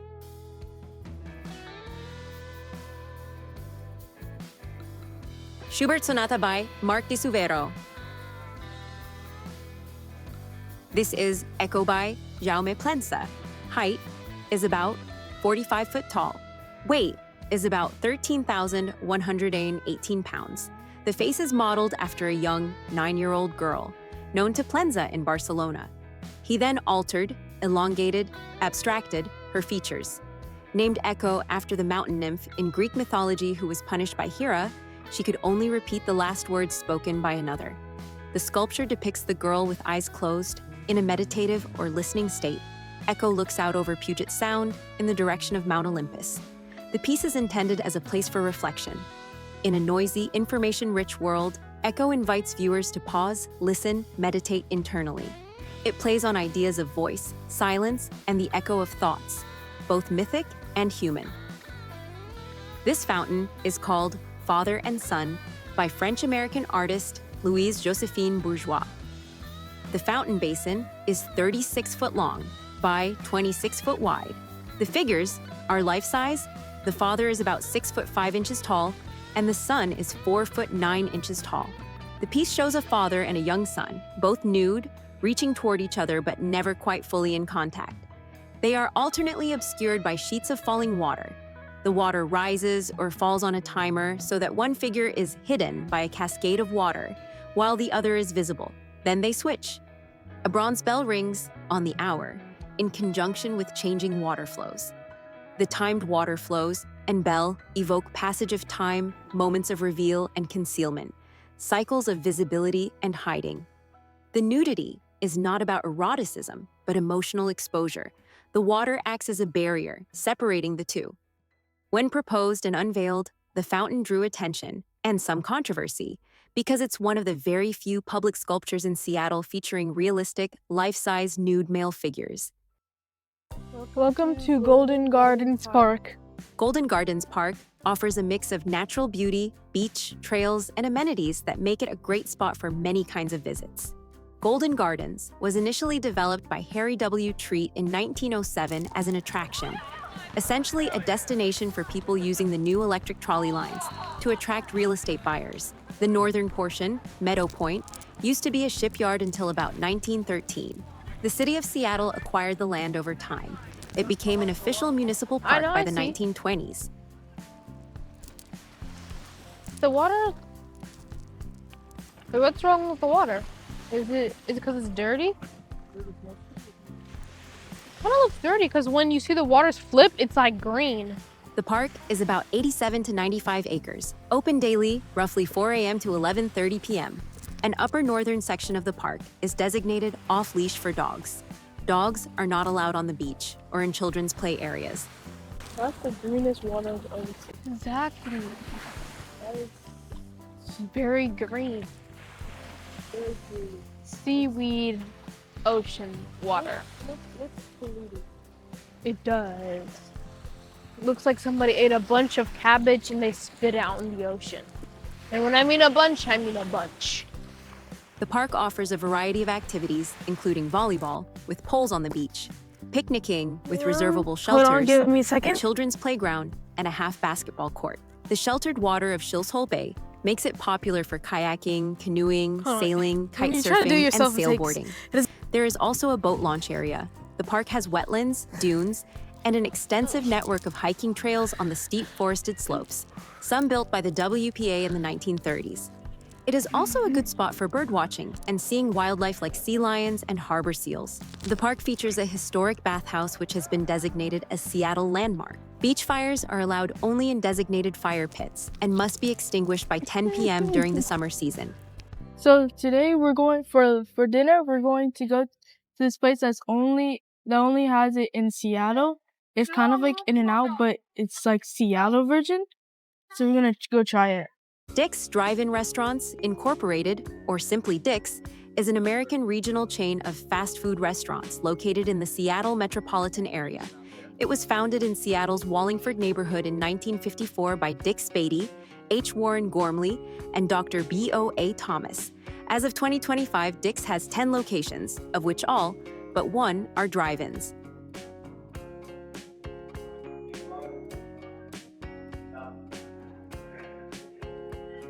Who's this? Oh, wait, forgot what's Okay. You're ready to go, I guess. Can I have A Dick's Deluxe.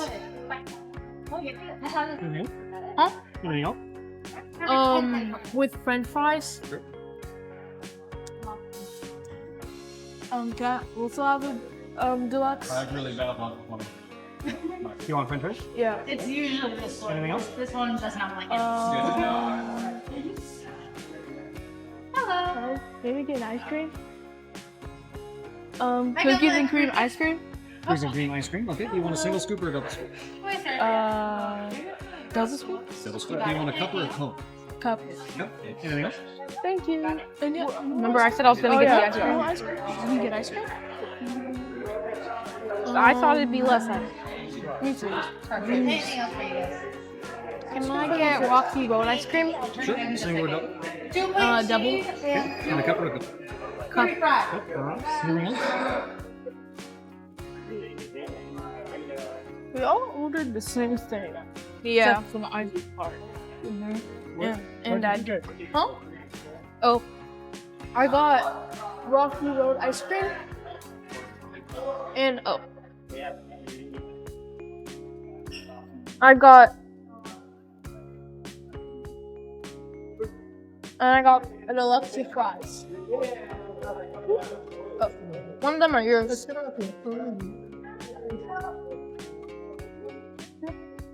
Oh. And where's mine? Right there. That's yours, Fee. Okay.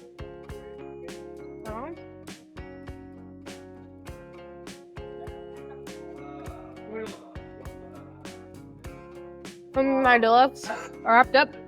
My fries, they kind of spilled in the bag, but that's how they look. I got cookies and cream ice cream, a deluxe, and some fries.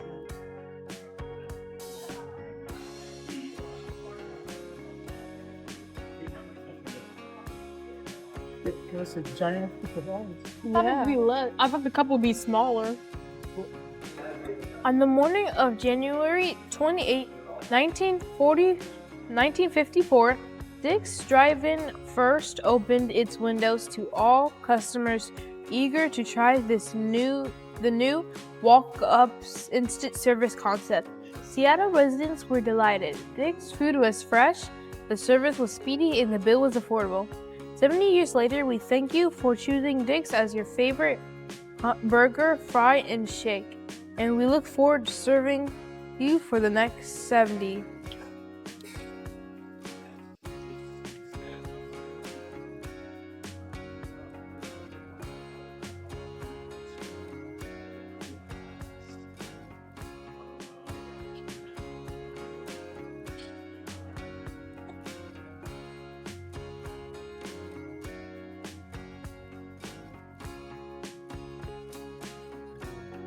This is the end of day 3. See you tomorrow for more sightseeing. Day 4th. Now we're visiting the Museum of Flight. The Museum of Flight is a private nonprofit air and space museum in the Seattle metropolitan area. It was established in 1965 and is fully accredited by the American Alliance of Museums. As the largest private air and space museum in the world, it also hosts large K-12 educational programs. This plane, from the Trans-Canada Airlines, is a Lockheed L-1049G Super Constellation. The museum attracts over 500,000 visitors every year and also serves more than 140,000 students annually through its on-site programs, a Challenger Learning Center, an Aviation Learning Center, and a summer camp, as well as outreach programs that travel throughout Washington and Oregon. Hey, how's it going? Just gonna be 15. No, it's fine. Sorry, it's just good. You guys want to do a membership or anything?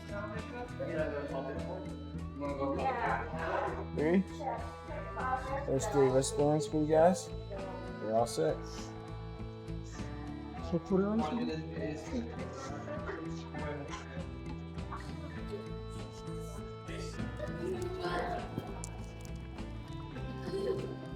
Welcome to the William Boeing's Red Barn exhibit. Step into the birthplace of the Boeing Company in its original manufacturing plant. The Red Barn is one of the centerpiece exhibits at the Museum of Flight, and it has a deep connection to Boeing's beginnings. The original Boeing Airplane Company factory building, founded by William E. Boeing in 1916, originally stood on the Duwamish River in Seattle's Georgetown neighborhood. In 1975, it was saved from demolition and moved to the Museum of Flight site, where it was fully restored. It is the oldest surviving Boeing building. It represents the birthplace of Boeing and, in many ways, the Seattle aerospace industry. From this small wooden structure, Boeing grew into one of the world's largest aerospace companies. Now we are entering the J. Elroy McCaw Personal Courage Wings exhibit. Witness the stories of courage and dedication of the people involved in World War I and World War II air combat.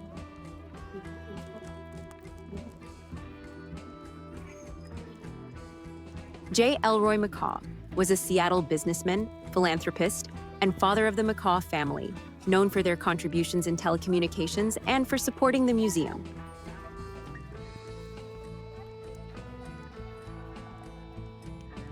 It's called personal courage because the wing emphasizes individual bravery and the sacrifices made by ordinary men and women during the World Wars.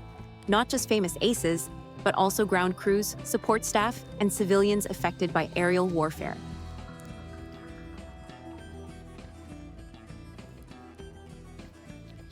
Photo of Adolf Hitler in Paris in June 23, 1940. This is the Quonset Hut Theater. It's designed to immerse visitors in the atmosphere of World War II. It is a full-size replica of a World War II Quonset hut, the semi-cylindrical corrugated metal buildings that were widely used as barracks, storage, and workshops during the war. The theater plays documentary films and personal history videos related to the World War II aviation exhibits, enhances the sense of stepping back in time to the 1940s. Hundreds and hundreds of highly detailed scale model aircraft are displayed in cases alongside the real planes. It shows the variety of aircraft that couldn't all fit in the museum at full scale. Compare different national designs side by side: fighters, bombers, transports. Help us visualize the breadth of air combat technology during the wars. Although it lasted only a few years, World War II involved hundreds of different types of aircraft and was the most prolific period of airplane production ever. Dozens of countries ultimately became combatants in the war, and of these, many flew military aircraft. This collection of 1/72 scale models represents over 400 of these aircraft, probably the most complete collection of its kind. These models were constructed by Dr. Logan Holtgrew over a period of 7 years. How you would do things like map out terrain, generate better maps, direct artillery barrages, and of course just keep an eye on things. But everyone was starting to see the potential in aircraft.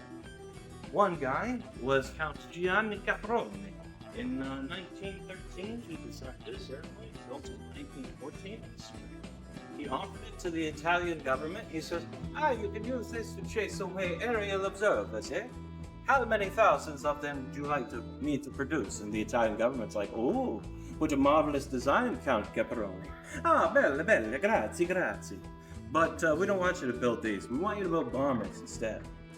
But Caproni, he's absolutely heartbroken, but he can't bring himself to destroy his prototype. So he kept this in the family monastery for 100 years until we found it and brought it here. So this is the original. This is the beginning of all fighter airplanes. So if you've heard of aircraft like the F-22 Raptor, the F-16, the Su-25, or Su-27, all of those aircraft all trace their lineage to this airplane. You might recognize this airplane from actually the first Wonder Woman movie. That's what you see the American spy flying around in. But yeah, this airplane could actually only go about 55 miles an hour. Boche, or les Boches, was a slang, often derogatory term used by the French and later the Allies during World War I to refer to German soldiers. This Austro-Hungarian-German aircraft is the Aviatik Berg DI. This German aircraft is the Albatros D. This German aircraft is the Fokker DR-1. This French aircraft is the Nieuport 24 bis.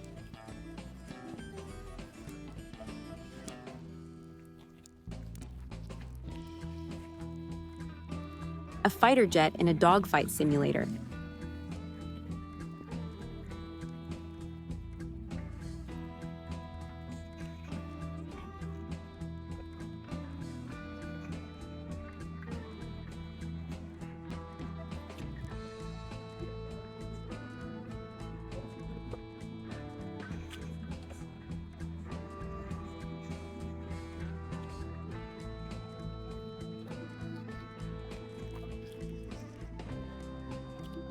Snapchat?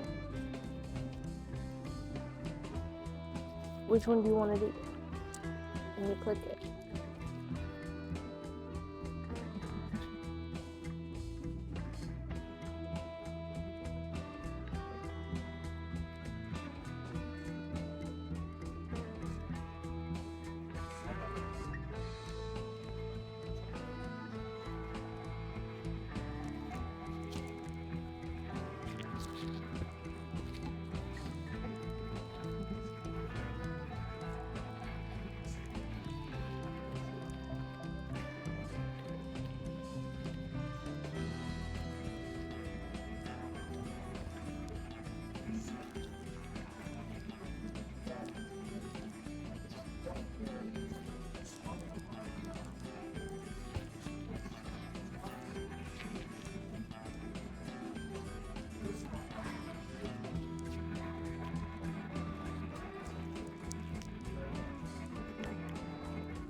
The Wright brothers, Americans, invented the airplane, but it was the French who made the most progress in flight before the outbreak of the war.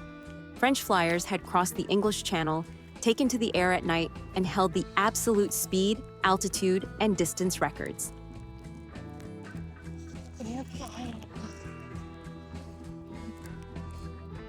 This is the Farmhouse Theater, built to resemble a French farmhouse from the World War I era.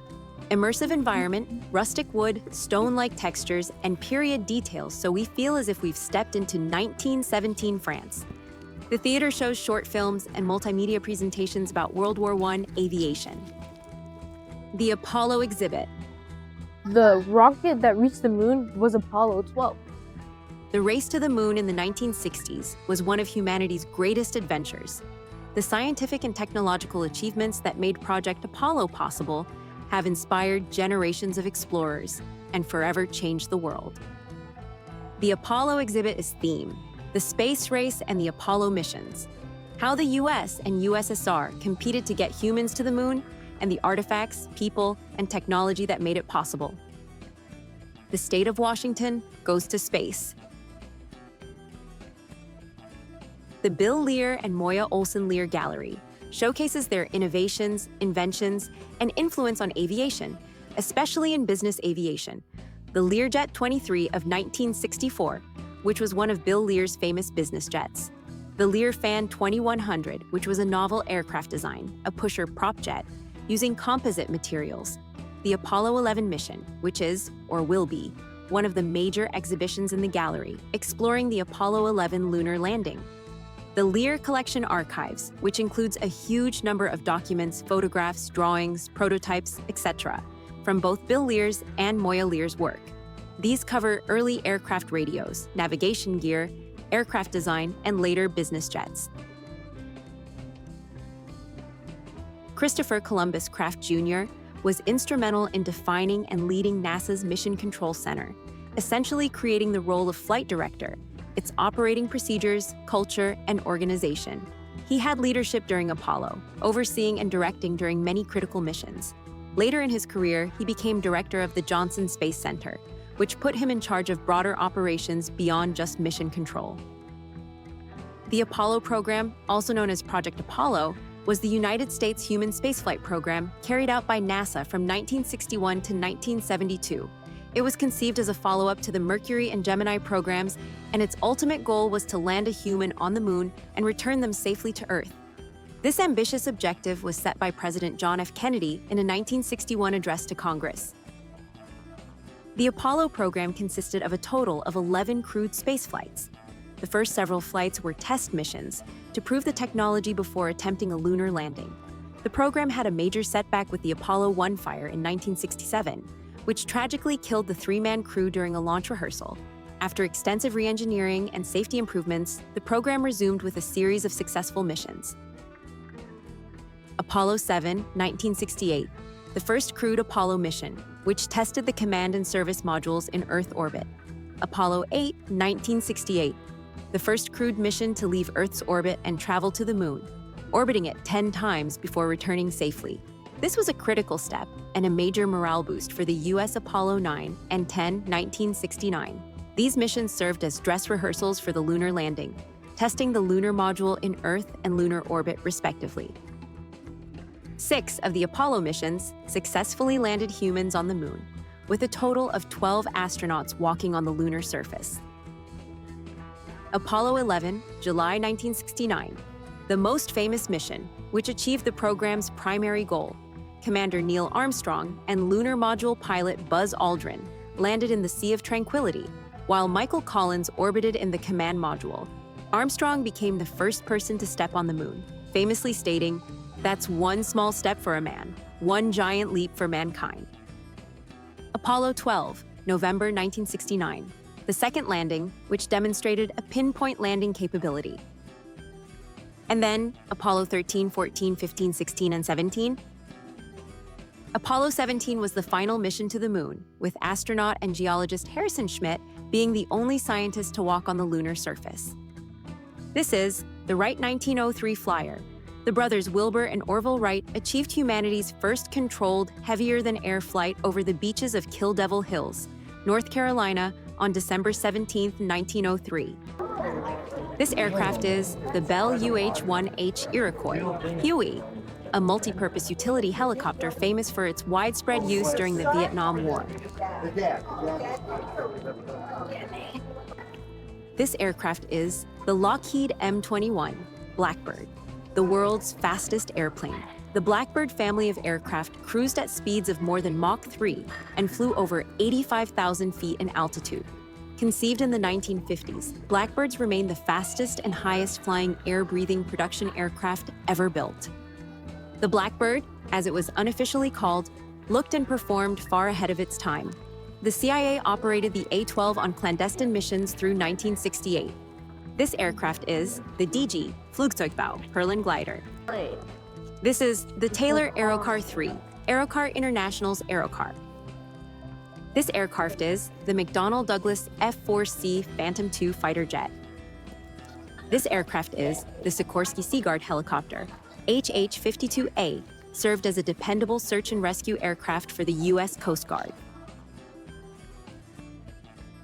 We are now looking at the T.A. Wilson Great Gallery, glass and steel structure, very spacious and visually dramatic, volume of about 3 million cubic feet, 6 stories tall, lots of natural light, designed so aircraft can be suspended from its structural elements. The gallery contains about 39 full-size historic aircraft. T.A. Wilson. It honors Thornton A. Wilson, former chairman and CEO of Boeing. We are entering the Waterfall Garden Park. Waterfall Garden Park, also called UPS Park and UPS Waterfall Park, is a private 60-foot by 80-foot pocket park. It was created in 1978 at the original United Parcel Service building in Pioneer Square. It is open to the public during the day and closed at night. The park's location is historically significant as the birthplace of the United Parcel Service, UPS. The park was designed by Masao Kinoshita with Sasaki Associates and funded by Annie E. Casey Foundation to commemorate UPS's founder, James Casey. The park is named for a man-made 22-foot-tall waterfall, over which is pumped 5,000 gallons of water per minute. It is described as one of the most expensive parks per square foot ever built in the United States. Roger Sales says in the guidebook Seeing Seattle that the park is locked at night to keep out the sizable Pioneer Square homeless population. The park's Japanese garden includes Chamaecyparis obtusa and other botanicals native to Japan, and a pool designed by Yoshikuni Araki. The garden won the Environmental Award of the American Nurserymen's Association in 1981. Pioneer Square. Headquarters of Seattle Fire Department. Smith Tower. The Smith Tower is a skyscraper. Completed in 1914, the 38-story, 462-foot tower was among the tallest skyscrapers outside New York City at the time of its completion. This art installation is called Anawag by sculptor Jan Evans. With its bright orange-red squiggle, Anawag cheerfully adorns a small triangular plaza located near a busy intersection in Pioneer Square. Expressive yet simple, The sculpture resembles both the fluidity of a painter's brushstrokes and the elegance of minimal shapes and color.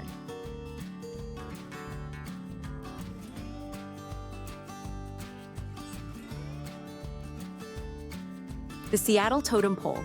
The pole is a replica of a Tlingit totem, representing the culture of the indigenous people of coastal Alaska, which is historically distinct from the local Coast Salish tribes. It symbolizes 3 Tlingit legends. The hero of the legends is at the top, while Grandfather Raven, a creator and trickster, forms the pole's base. It was originally carved to honor a woman named Chief of All Women.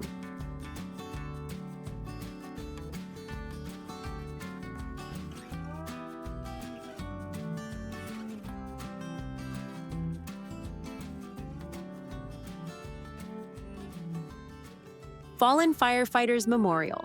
The memorial was created by artist Hai-Ying Wu, sometimes referred to as Jason Wu Hai-Ying, who was a graduate student at the University of Washington School of Art at the time.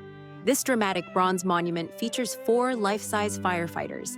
It was inspired by the firefighters who died in a 1995 warehouse fire and pays tribute to all Seattle firefighters who have lost their lives in the line of duty. It is a bronze sculpture group featuring 4 life-sized firefighters in action. The figures are set within a grove of trees and surrounded by granite slabs intended to symbolize a collapsed building. The figures' faces are intentionally obscured by oxygen masks and headgear to remove specific identity, race, gender, symbolizing that the figures could be any of the thousands of firefighters who have donned the uniform of the Seattle Fire Department. An inscription by the artist on one of the granite slabs describes the work as represented realistically yet with exaggerated gestures to emphasize the intensity of the battle in which they are engaged. The memorial was dedicated in 1998. The memorial is the site of the annual Seattle Fallen Firefighter Memorial Ceremony, where the Seattle Fire Department honors and remembers its members lost in the line of duty.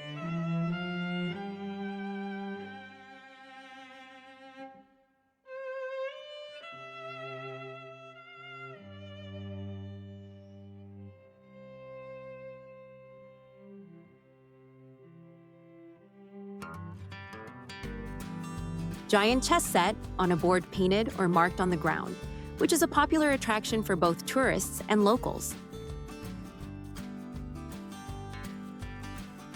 A giant Connect Fourth. Quick rules. 2 players alternate dropping a colored disc into one of 7 columns. The disc falls to the lowest empty space in that column. First player to make a horizontal, vertical, or diagonal line of 4 wins. If the board fills without a 4 in a row, it's a draw. With perfect play, the first player can force a win on a standard 7x6 board.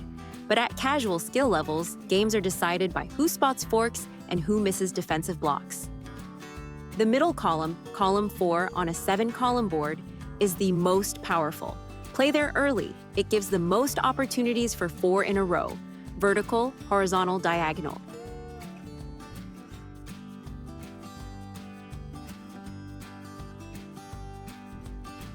The Grand Central Arcade refers to a historic building officially known as the Squire Latimer Building.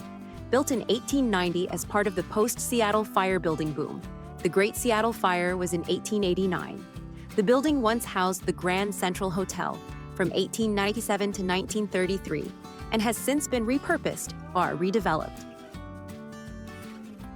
Bill Speidel's Underground Tour. The only way to tour the interconnecting tunnels of the world-famous Seattle Underground. A humorous stroll through subterranean storefronts and sidewalks, entombed when the city rebuilt on top of itself after the Great Fire of 1889. 75-minute guided walking tour.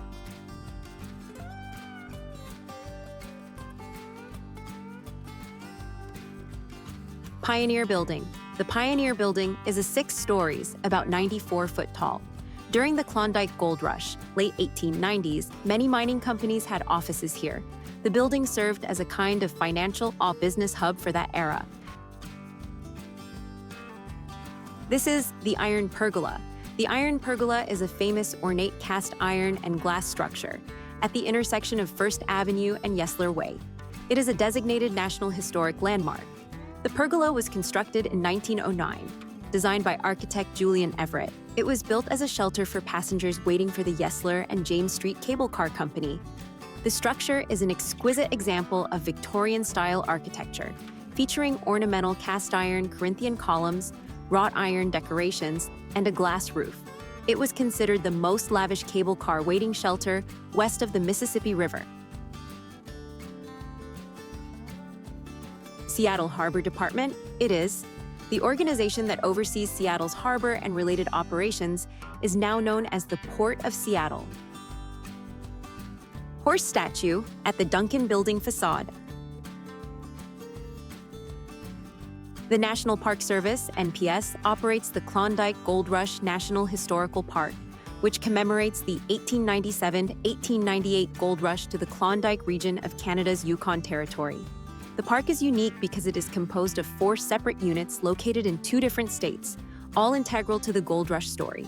Skagway Historic District, Alaska Chilkoot Trail, Dia Town Site, Alaska White Pass Trail, Alaska Seattle Unit, Washington.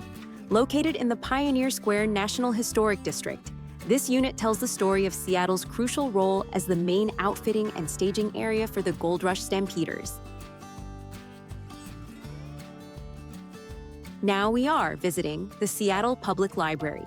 The Seattle Public Library, SPL, is the public library system serving the city of Seattle. It is a well-known system with a distinctive central branch and numerous neighborhood locations. This organization was in front of the library offering free food. It was lunchtime, so why not? Rapid Relief Team, often abbreviated RRT, is a volunteer-led humanitarian organization. They were founded in 2013 by the Plymouth Brethren Christian Church. Their mission is to support people in crisis due to poverty, disasters, emergencies, etc., through things like food distribution, care kits, and other immediate relief. In the greater Seattle area and King County, RRT has been active distributing COVID-19 relief food boxes to families impacted by the pandemic. Their operations include partnerships with local food banks and government emergency management agencies. They also have helped refugee communities, for example, Ukrainian, moving to Washington State.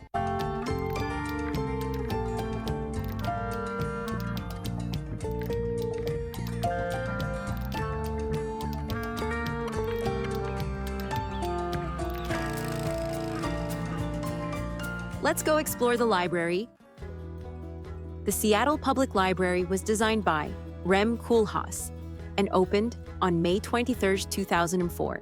The Seattle Public Library also founded the Washington Talking Book and Braille Library, which it administered until July 2008. The Central Library is an 11-floor building and about 362,987 square foot.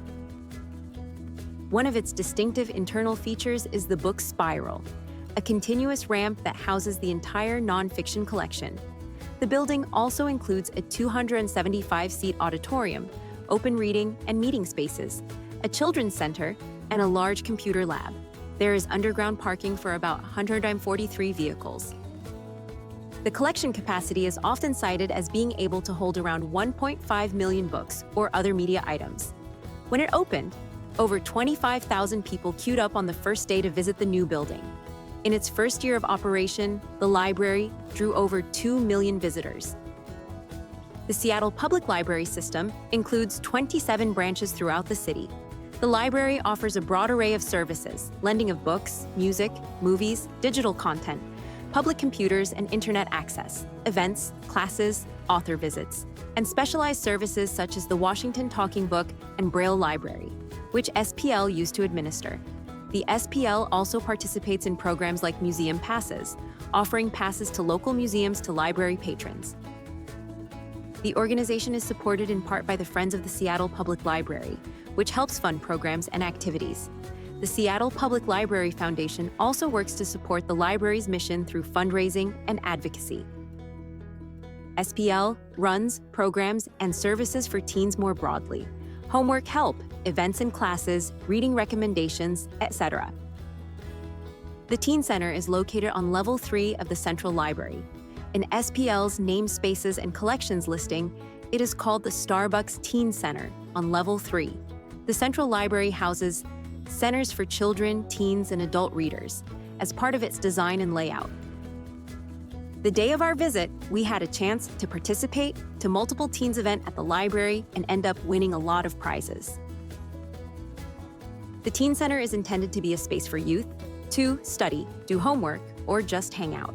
Use computers or library resources, such as reference assistance, meet with a teen librarian for help or guidance, participate in drop-in programs such as game nights, crafts, or social gatherings. For instance, the Teen Drop-In Social Hour has been one of the event types held there. The library is also part of the Safe Place Network, meaning it can act as a connection point for youth ages 12 to 17 who need support or help in a crisis. There is an initiative called Fresh Start, through which SPL helps teens ages 12 to 19 restore library access by clearing fines and fees. This helps reduce barriers to using the library's teen services. Here we are collecting more prizes from our winnings. The Level P is for the parking.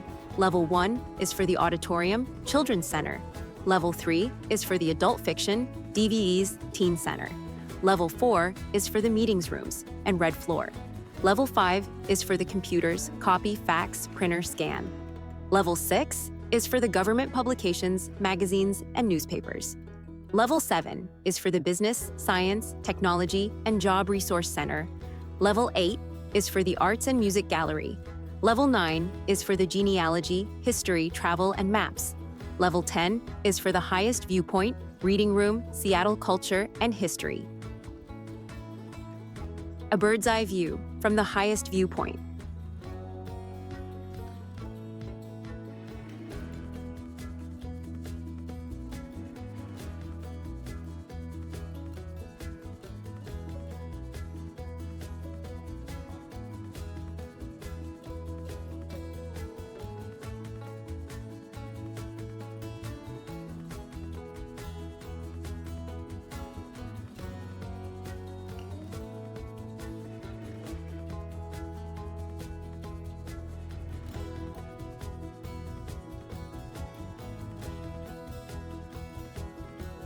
The red floor occupies level 4 of the Central Library. It is instantly recognizable for its intense, glossy red surfaces. The floors, walls, ceilings, even elevators and doors are painted in brilliant shades of red and orange. This design choice was deliberate. It's meant to evoke energy and urgency, helping visitors feel the transition between the quiet reading areas and the more functional library zones. The red floor serves as a connector level between the public and staff areas, a kind of nerve center for the building. Meeting rooms for public and staff use, often used for author talks, workshops, or community events. Offices and staff work areas. Elevators and stairs that connect to the book spiral above and the reading room below. Wayfinding signs and bright lighting to guide visitors as they navigate the central core of the building. The red color scheme was achieved using multiple layers of epoxy resin and polyurethane paint, applied to create a seamless, reflective effect. The architects described it as a color-coded zone of intensity, helping people instinctively sense that they're moving between distinct sections of the library. The space is often compared to being inside a bloodstream or a lava tunnel, an immersive, almost cinematic experience. This is the Fountain of Wisdom. The Fountain of Wisdom, by George Tsutakawa, is one of Seattle's most cherished public artworks, a graceful bronze fountain located right in front of the Seattle Central Library. Materials are bronze and copper alloy. The Fountain of Wisdom symbolizes the flow of knowledge and creativity, making it a perfect fit for a library setting. The upward-reaching bronze forms resemble lotus blossoms or flames, suggesting enlightenment and intellectual growth. We are now visiting the Sky View Observatory at Columbia Center in downtown Seattle. The Sky View Observatory at Columbia Center in downtown Seattle is the ideal first stop on your visit to the Emerald City. Sky View Observatory is located on the 73rd floor of Columbia Center. At 902 feet, it offers the tallest public viewing area in the Pacific Northwest. The 360-degree panoramic view includes Mount Rainier, Bellevue, the Cascade Mountains, Ment Baker, Elliott Bay, the Olympic Mountains, the Space Needle, and the city of Seattle.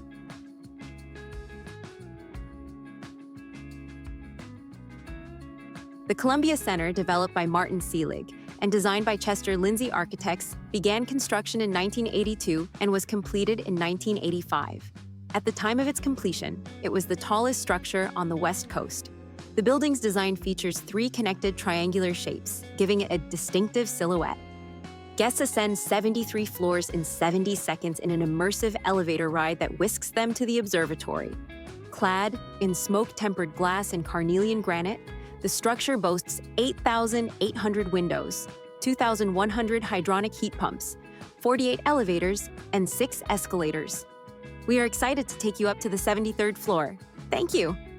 The many technical innovations required for such a large-scale project, such as viscoelastic dampers and triangle-shaped bracing, enable Columbia Center to withstand earthquakes and hurricane-force winds, making it one of the strongest and safest buildings in the Pacific Northwest. The Skyview Observatory opened permanently to the public in 2013, quickly becoming a premier Seattle attraction. Typically less crowded than the Space Needle, offering a more relaxed local feel with timed tickets to manage visitor flow. Tickets can be purchased online, directly through their webpage, or at the Skyview Observatory box office ticket kiosk inside the building, or using the Seattle C3 attraction by City Pass. A stunning 360-degree panoramic views of Seattle and the Pacific Northwest.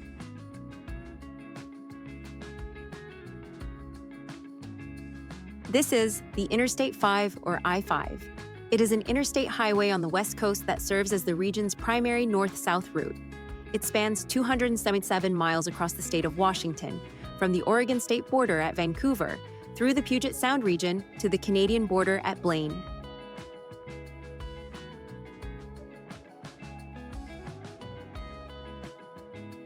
Skyview Observatory is also the perfect location to host private events, proposals, corporate gatherings, and weddings with capacity up to 350 guests. Exclusive catering and bar services available through partnered providers, ideal for unforgettable celebrations. Find here floor-to-ceiling windows that provide unobstructed views in every direction, seating areas, interpretive signs, and the Skyview Cafe and Bar, serving local beer, wine, cocktails, snacks, and light meals.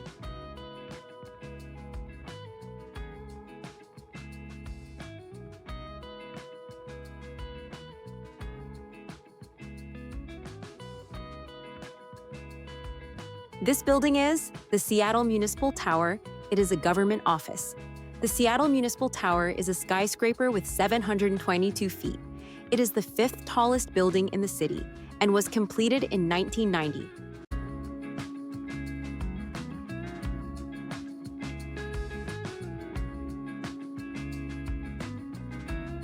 The Seattle Waterways.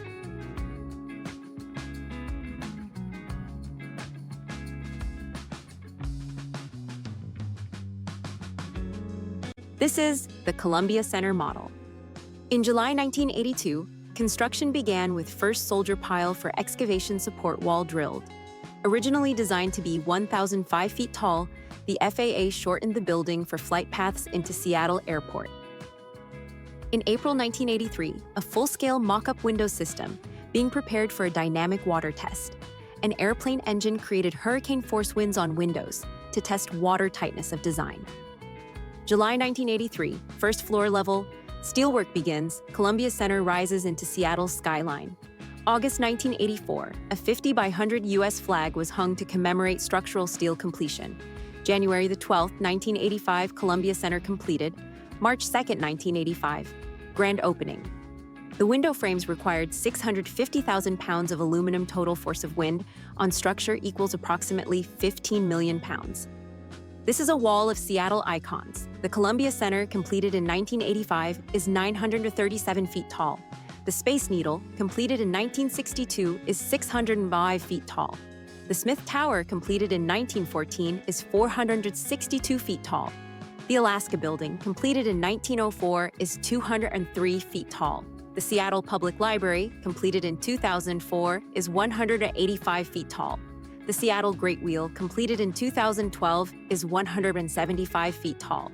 The MoPOP, completed in 2000, is 85 feet tall. The Hammering Man, completed in 1992, is 48 feet tall.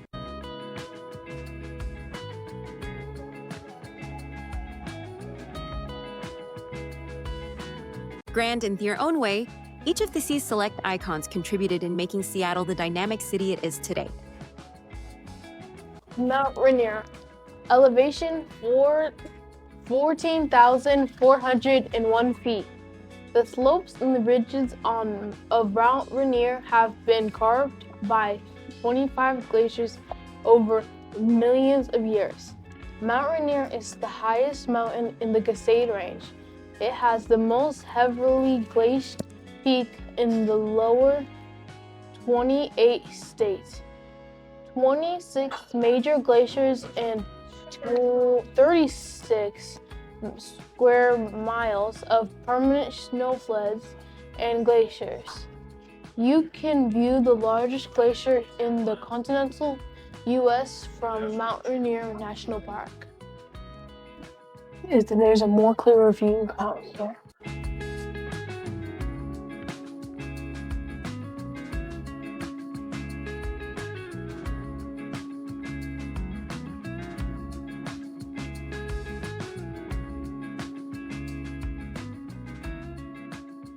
F5 Tower. The center holds at 14 feet tall, creates the illusion of undulating motion throughout the bronze form.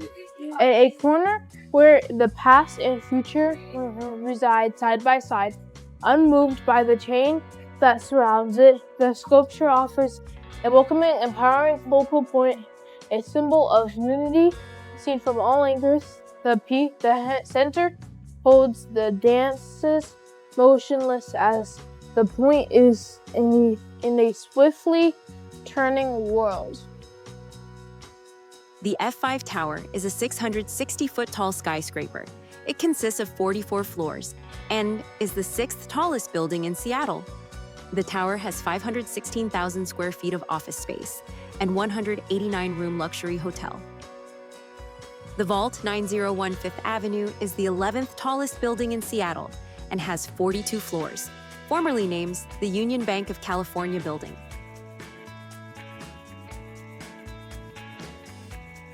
Hulu Seattle office. It is currently permanently closed.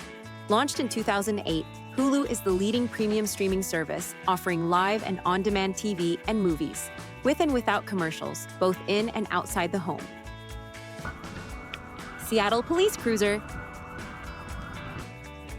William Kenzo Nakamura, United States Courthouse, U.S. Court of Appeals. The main REI Co-op flagship store in Seattle.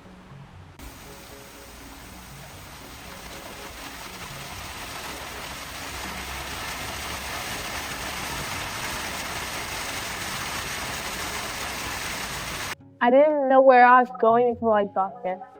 Now we are REI store. I did not know where I was going until I got there. Quote by Cheryl Stride. REI Co-op, which stands for Recreational Equipment, Inc., it is an American retail, and Outdoor Recreation Services Corporation. It operates as a consumer's cooperative.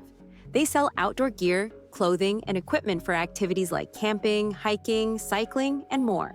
The co-op is owned by its members, who pay a one-time fee for a lifetime membership and are eligible for an annual dividend, called the Co-op Member Reward, based on eligible purchases. Their mission is to inspire and equip everyone to get outside. It was founded in Seattle in 1938 by Lloyd and Mary Anderson. REI famously closes all its stores on Black Friday for its #OptOutside campaign, encouraging people to spend the day outdoors instead of shopping. It's deeply committed to sustainability, climate action, and inclusive outdoor access.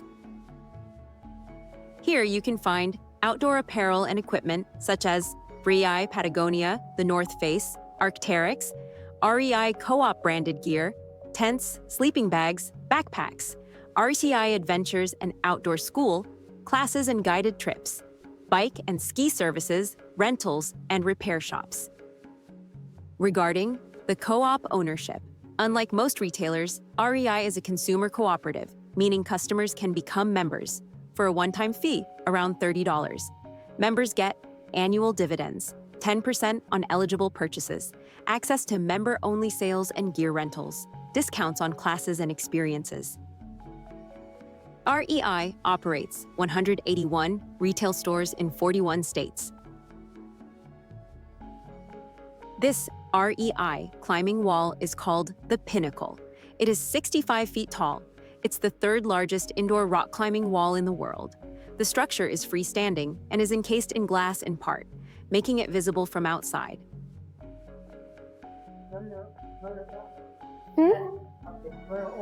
Yep, it is. Your office is the tent? Only I'm allowed, so you can't, walk in. Smile.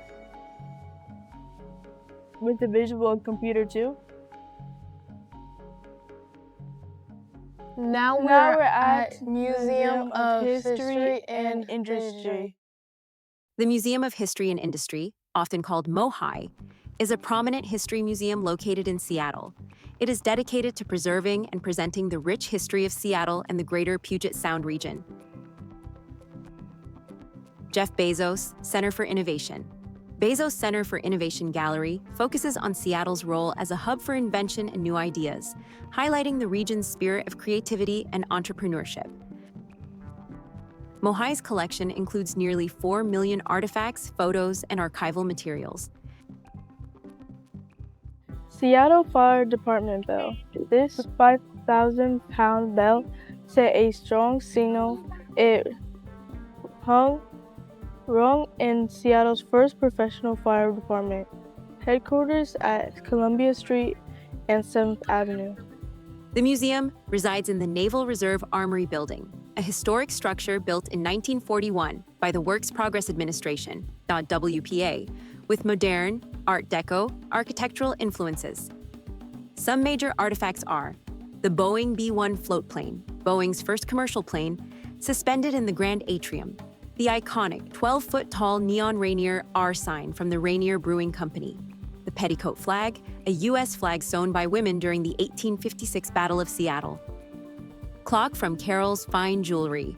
This grand clock stands the test of time. It stood outside the entrance of Carroll's Fine Jewelry at 4th Avenue and Pike Street for almost 80 years. By the early 1900s, street clocks had become prominent features along Seattle sidewalks. The city was even referred to as the City of Clocks. These often ornate iron timepieces were a popular way to advertise a storefront, particularly a jewelry store. The historic ship's wharf at Lake Union Park. This is the steamer, Virginia 5. During the late 1800s and early 1900s, transportation around Puget Sound was vastly different from what we see today. With few cars and only a minimal road network, Puget Sound was the highway. Now we are at a Seattle's neighborhood called Fremont, which has multiple public arts. Let's scavenger hunt and see how many sculptures we can find. Starting with this one. The Fremont Rocket. The Fremont Rocket. Despite its appearance, it isn't an actual rocket. It's made from military surplus parts, notably the tail boom of a Fairchild C-119 flying boxcar aircraft. The Saturn building is topped by a 12-foot-tall fiberglass, replica of the planet Saturn. The planet is illuminated at night by solar panels in its 24-foot diameter ring. The orb was created by Brian Regan, the owner of the Saturn building. Waiting for the Interurban, also called People Waiting for the Interurban, created in 1978 by sculptor Richard S. Beyer. The sculpture is made of cast aluminum. It consists of 6 life-size human figures plus a dog with a human face. They are positioned as if waiting under a shelter for the Seattle Everett Interurban Trolley. A pergola was added in 1979 by artist Peter Larson to shelter the figures. The Interurban Railway once ran through Fremont from 1910 until 1939. The sculpture commemorates that era. Like a face. A human face. Locals love to decorate the figures seasonally, with hats, scarves, special messages. It's become part of Fremont's quirky, artistic character. The dog in the sculpture is rumored to have been modeled after Armand Napoleon Stepanian, a local activist.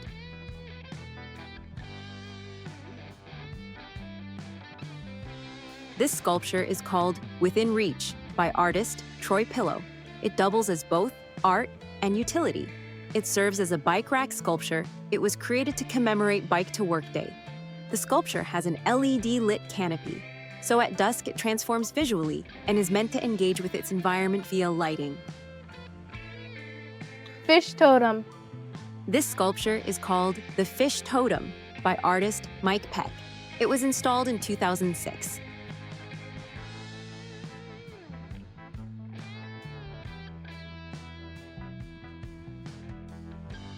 This sculpture is called Center of the Universe signpost. the Center of the Universe signpost or guidepost shows directional arrows pointing to local Fremont attractions, like the Fremont Troll, waiting for the interurban, the Lenin Statue, as well as far-flung or imaginative destinations. Google is an American multinational technology corporation focused on information technology, online advertising, search engine technology, email, cloud computing, software, quantum computing, e-commerce, consumer electronics, and artificial intelligence, AI. It has been referred to as the most powerful company in the world by the BBC and is one of the world's most valuable brands. Google's parent company, Alphabet Inc., is considered part of the big tech group, alongside NVIDIA, Microsoft, Apple, Amazon, and Meta. Google was founded on September 4, 1998 by American computer scientists Larry Page and Sergey Brin.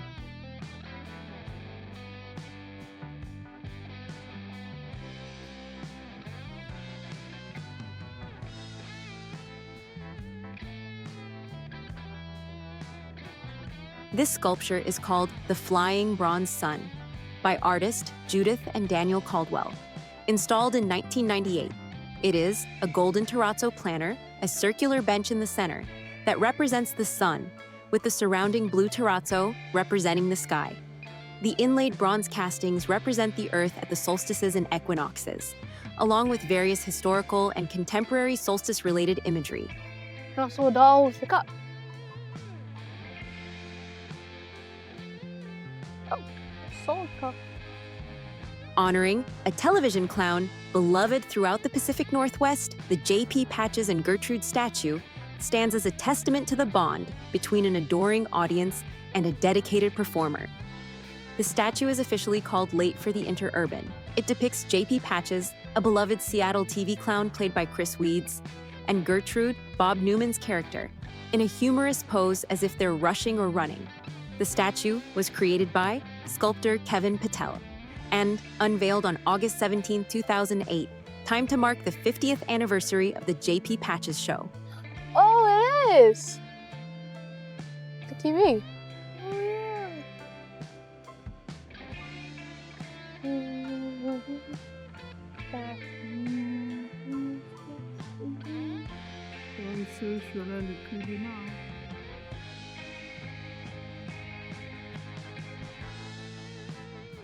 The Berlin Wall. This piece of the Berlin Wall arrived in Fremont in 2001 to commemorate the role of Seattle and Boeing's C-47 in the Berlin airlift of 1948. The fragment is approximately 12 feet high and 4 feet wide. The fragment commemorates both freedom, symbolized by the fall of the Berlin Wall in 1989, and Seattle's role in the Berlin airlift, 1948. Its presence in Fremont ties in with the neighborhood's theme of public art pieces celebrating history, quirky culture, and global connections. The Berlin Wall was a guarded concrete barrier that physically and ideologically divided Berlin from August 13, 1961 to November 9, 1989. This sculpture is a tribute to the University of Washington crew team that won the gold medal at the 1936 Olympic Games in Berlin. The story of the team is also the subject of the book and film, The Boys in the Boat. The team, composed of 9 working-class young men, overcame significant hardships to beat both the Ivy League teams and Adolf Hitler's elite German rowers.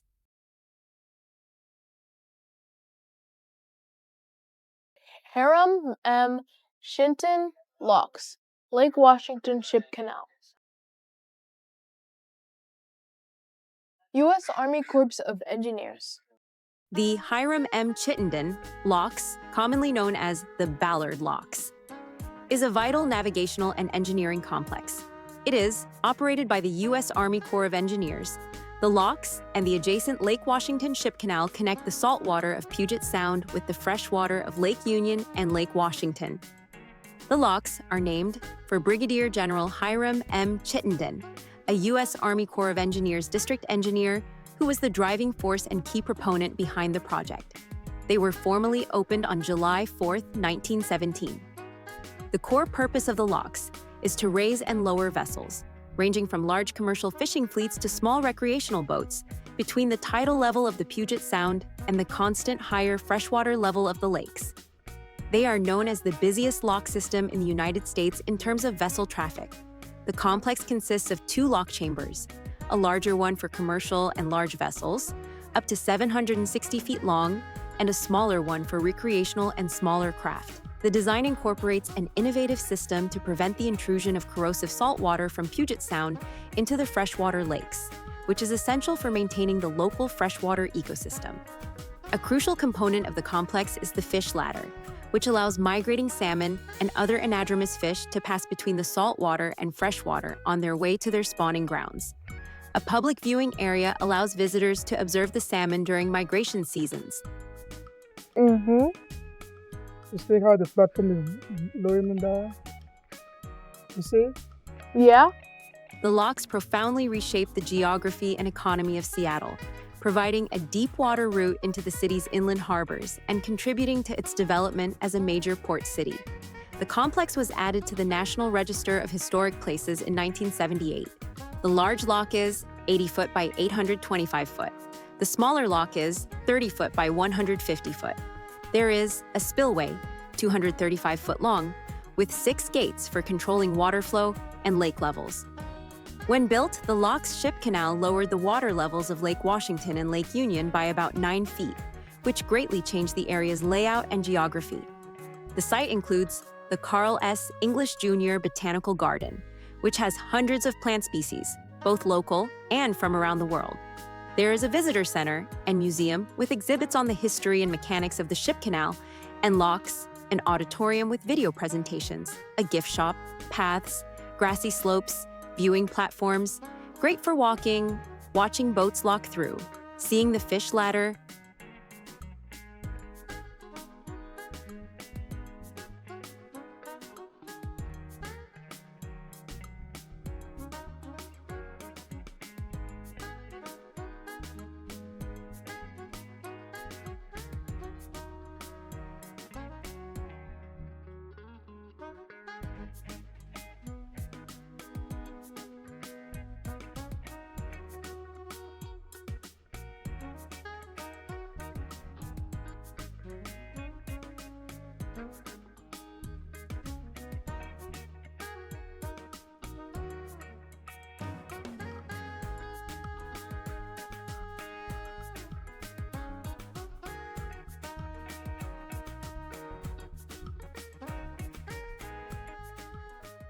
Discovery Park West Point Lighthouse.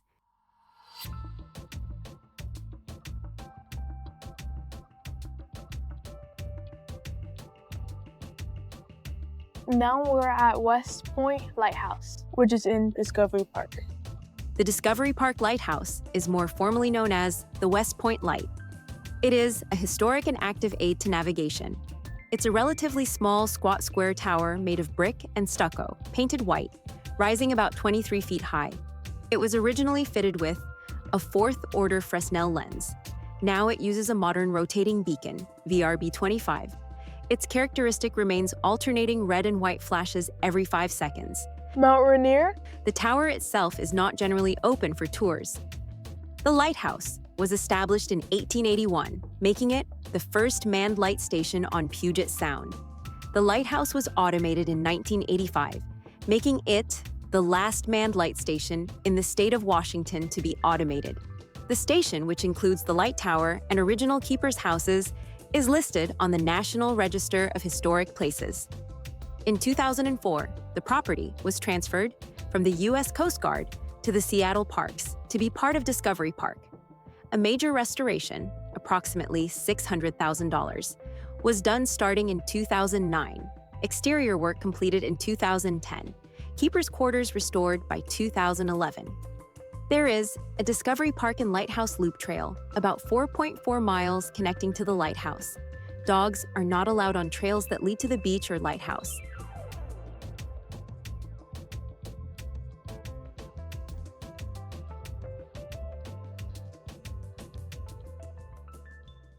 For our last night, we could not leave the city without trying the Seattle-style hot dog, aka the Seattle dog.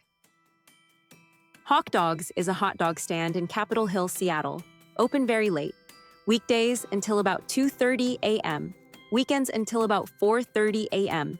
They offer several varieties of dogs, Polish sausage, spicy Louisiana hot links, also vegan and kosher, halal options. Yes, they make a Seattle dog with the classic trimmings like cream cheese and grilled onions, and they also split the dog for that char, Grill Mark's flavor. Sorry, our microphone's batteries were dead at this point. Sorry for the lack of live audio. For $8, you will have a hot dog with a drink, either a can of Sprite or a can of Coca-Cola. All major credit cards accepted. MasterCard, Visa, American Express, Discover. What Seattle-style hot dog means. The Seattle dog is a local thing. Key features are: cream cheese spread inside the bun is essential. Grilled or sautéed onions are very common. The sausage is often split, scored, and grilled, sometimes giving good char, smokiness. The bun is typically toasted or warmed. Other toppings are optional and variable. Jalapenos, sriracha, mustard, pickles. People can really improvise or customize their experience, depending on your taste buds.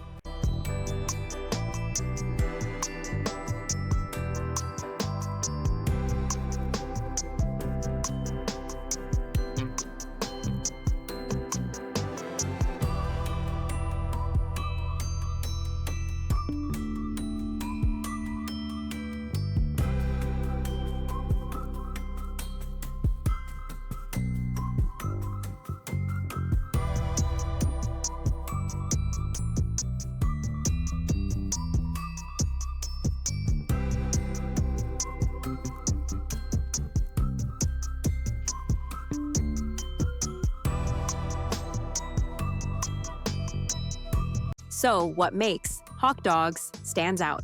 They do the classic split and grilled, dog plus cream cheese, plus onions in a standout way, char, flavor. They serve late, which is part of the Seattle tradition. People often get Seattle dogs outside bars, shows, late at night. They offer multiple sausage types and dietary options, vegan, kosher, so it's accessible for different tastes.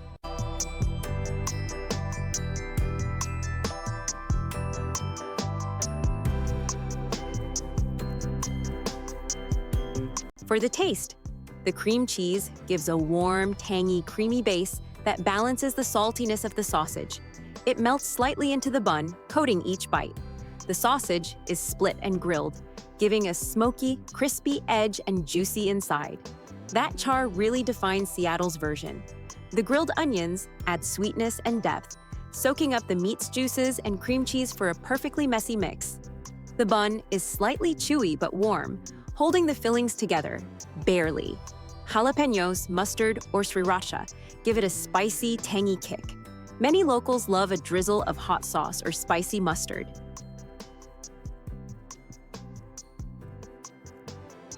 And that wraps up our trip to Seattle, from the Space Needle to Pike Place Market, from the calm of Discovery Park to the energy of Capitol Hill.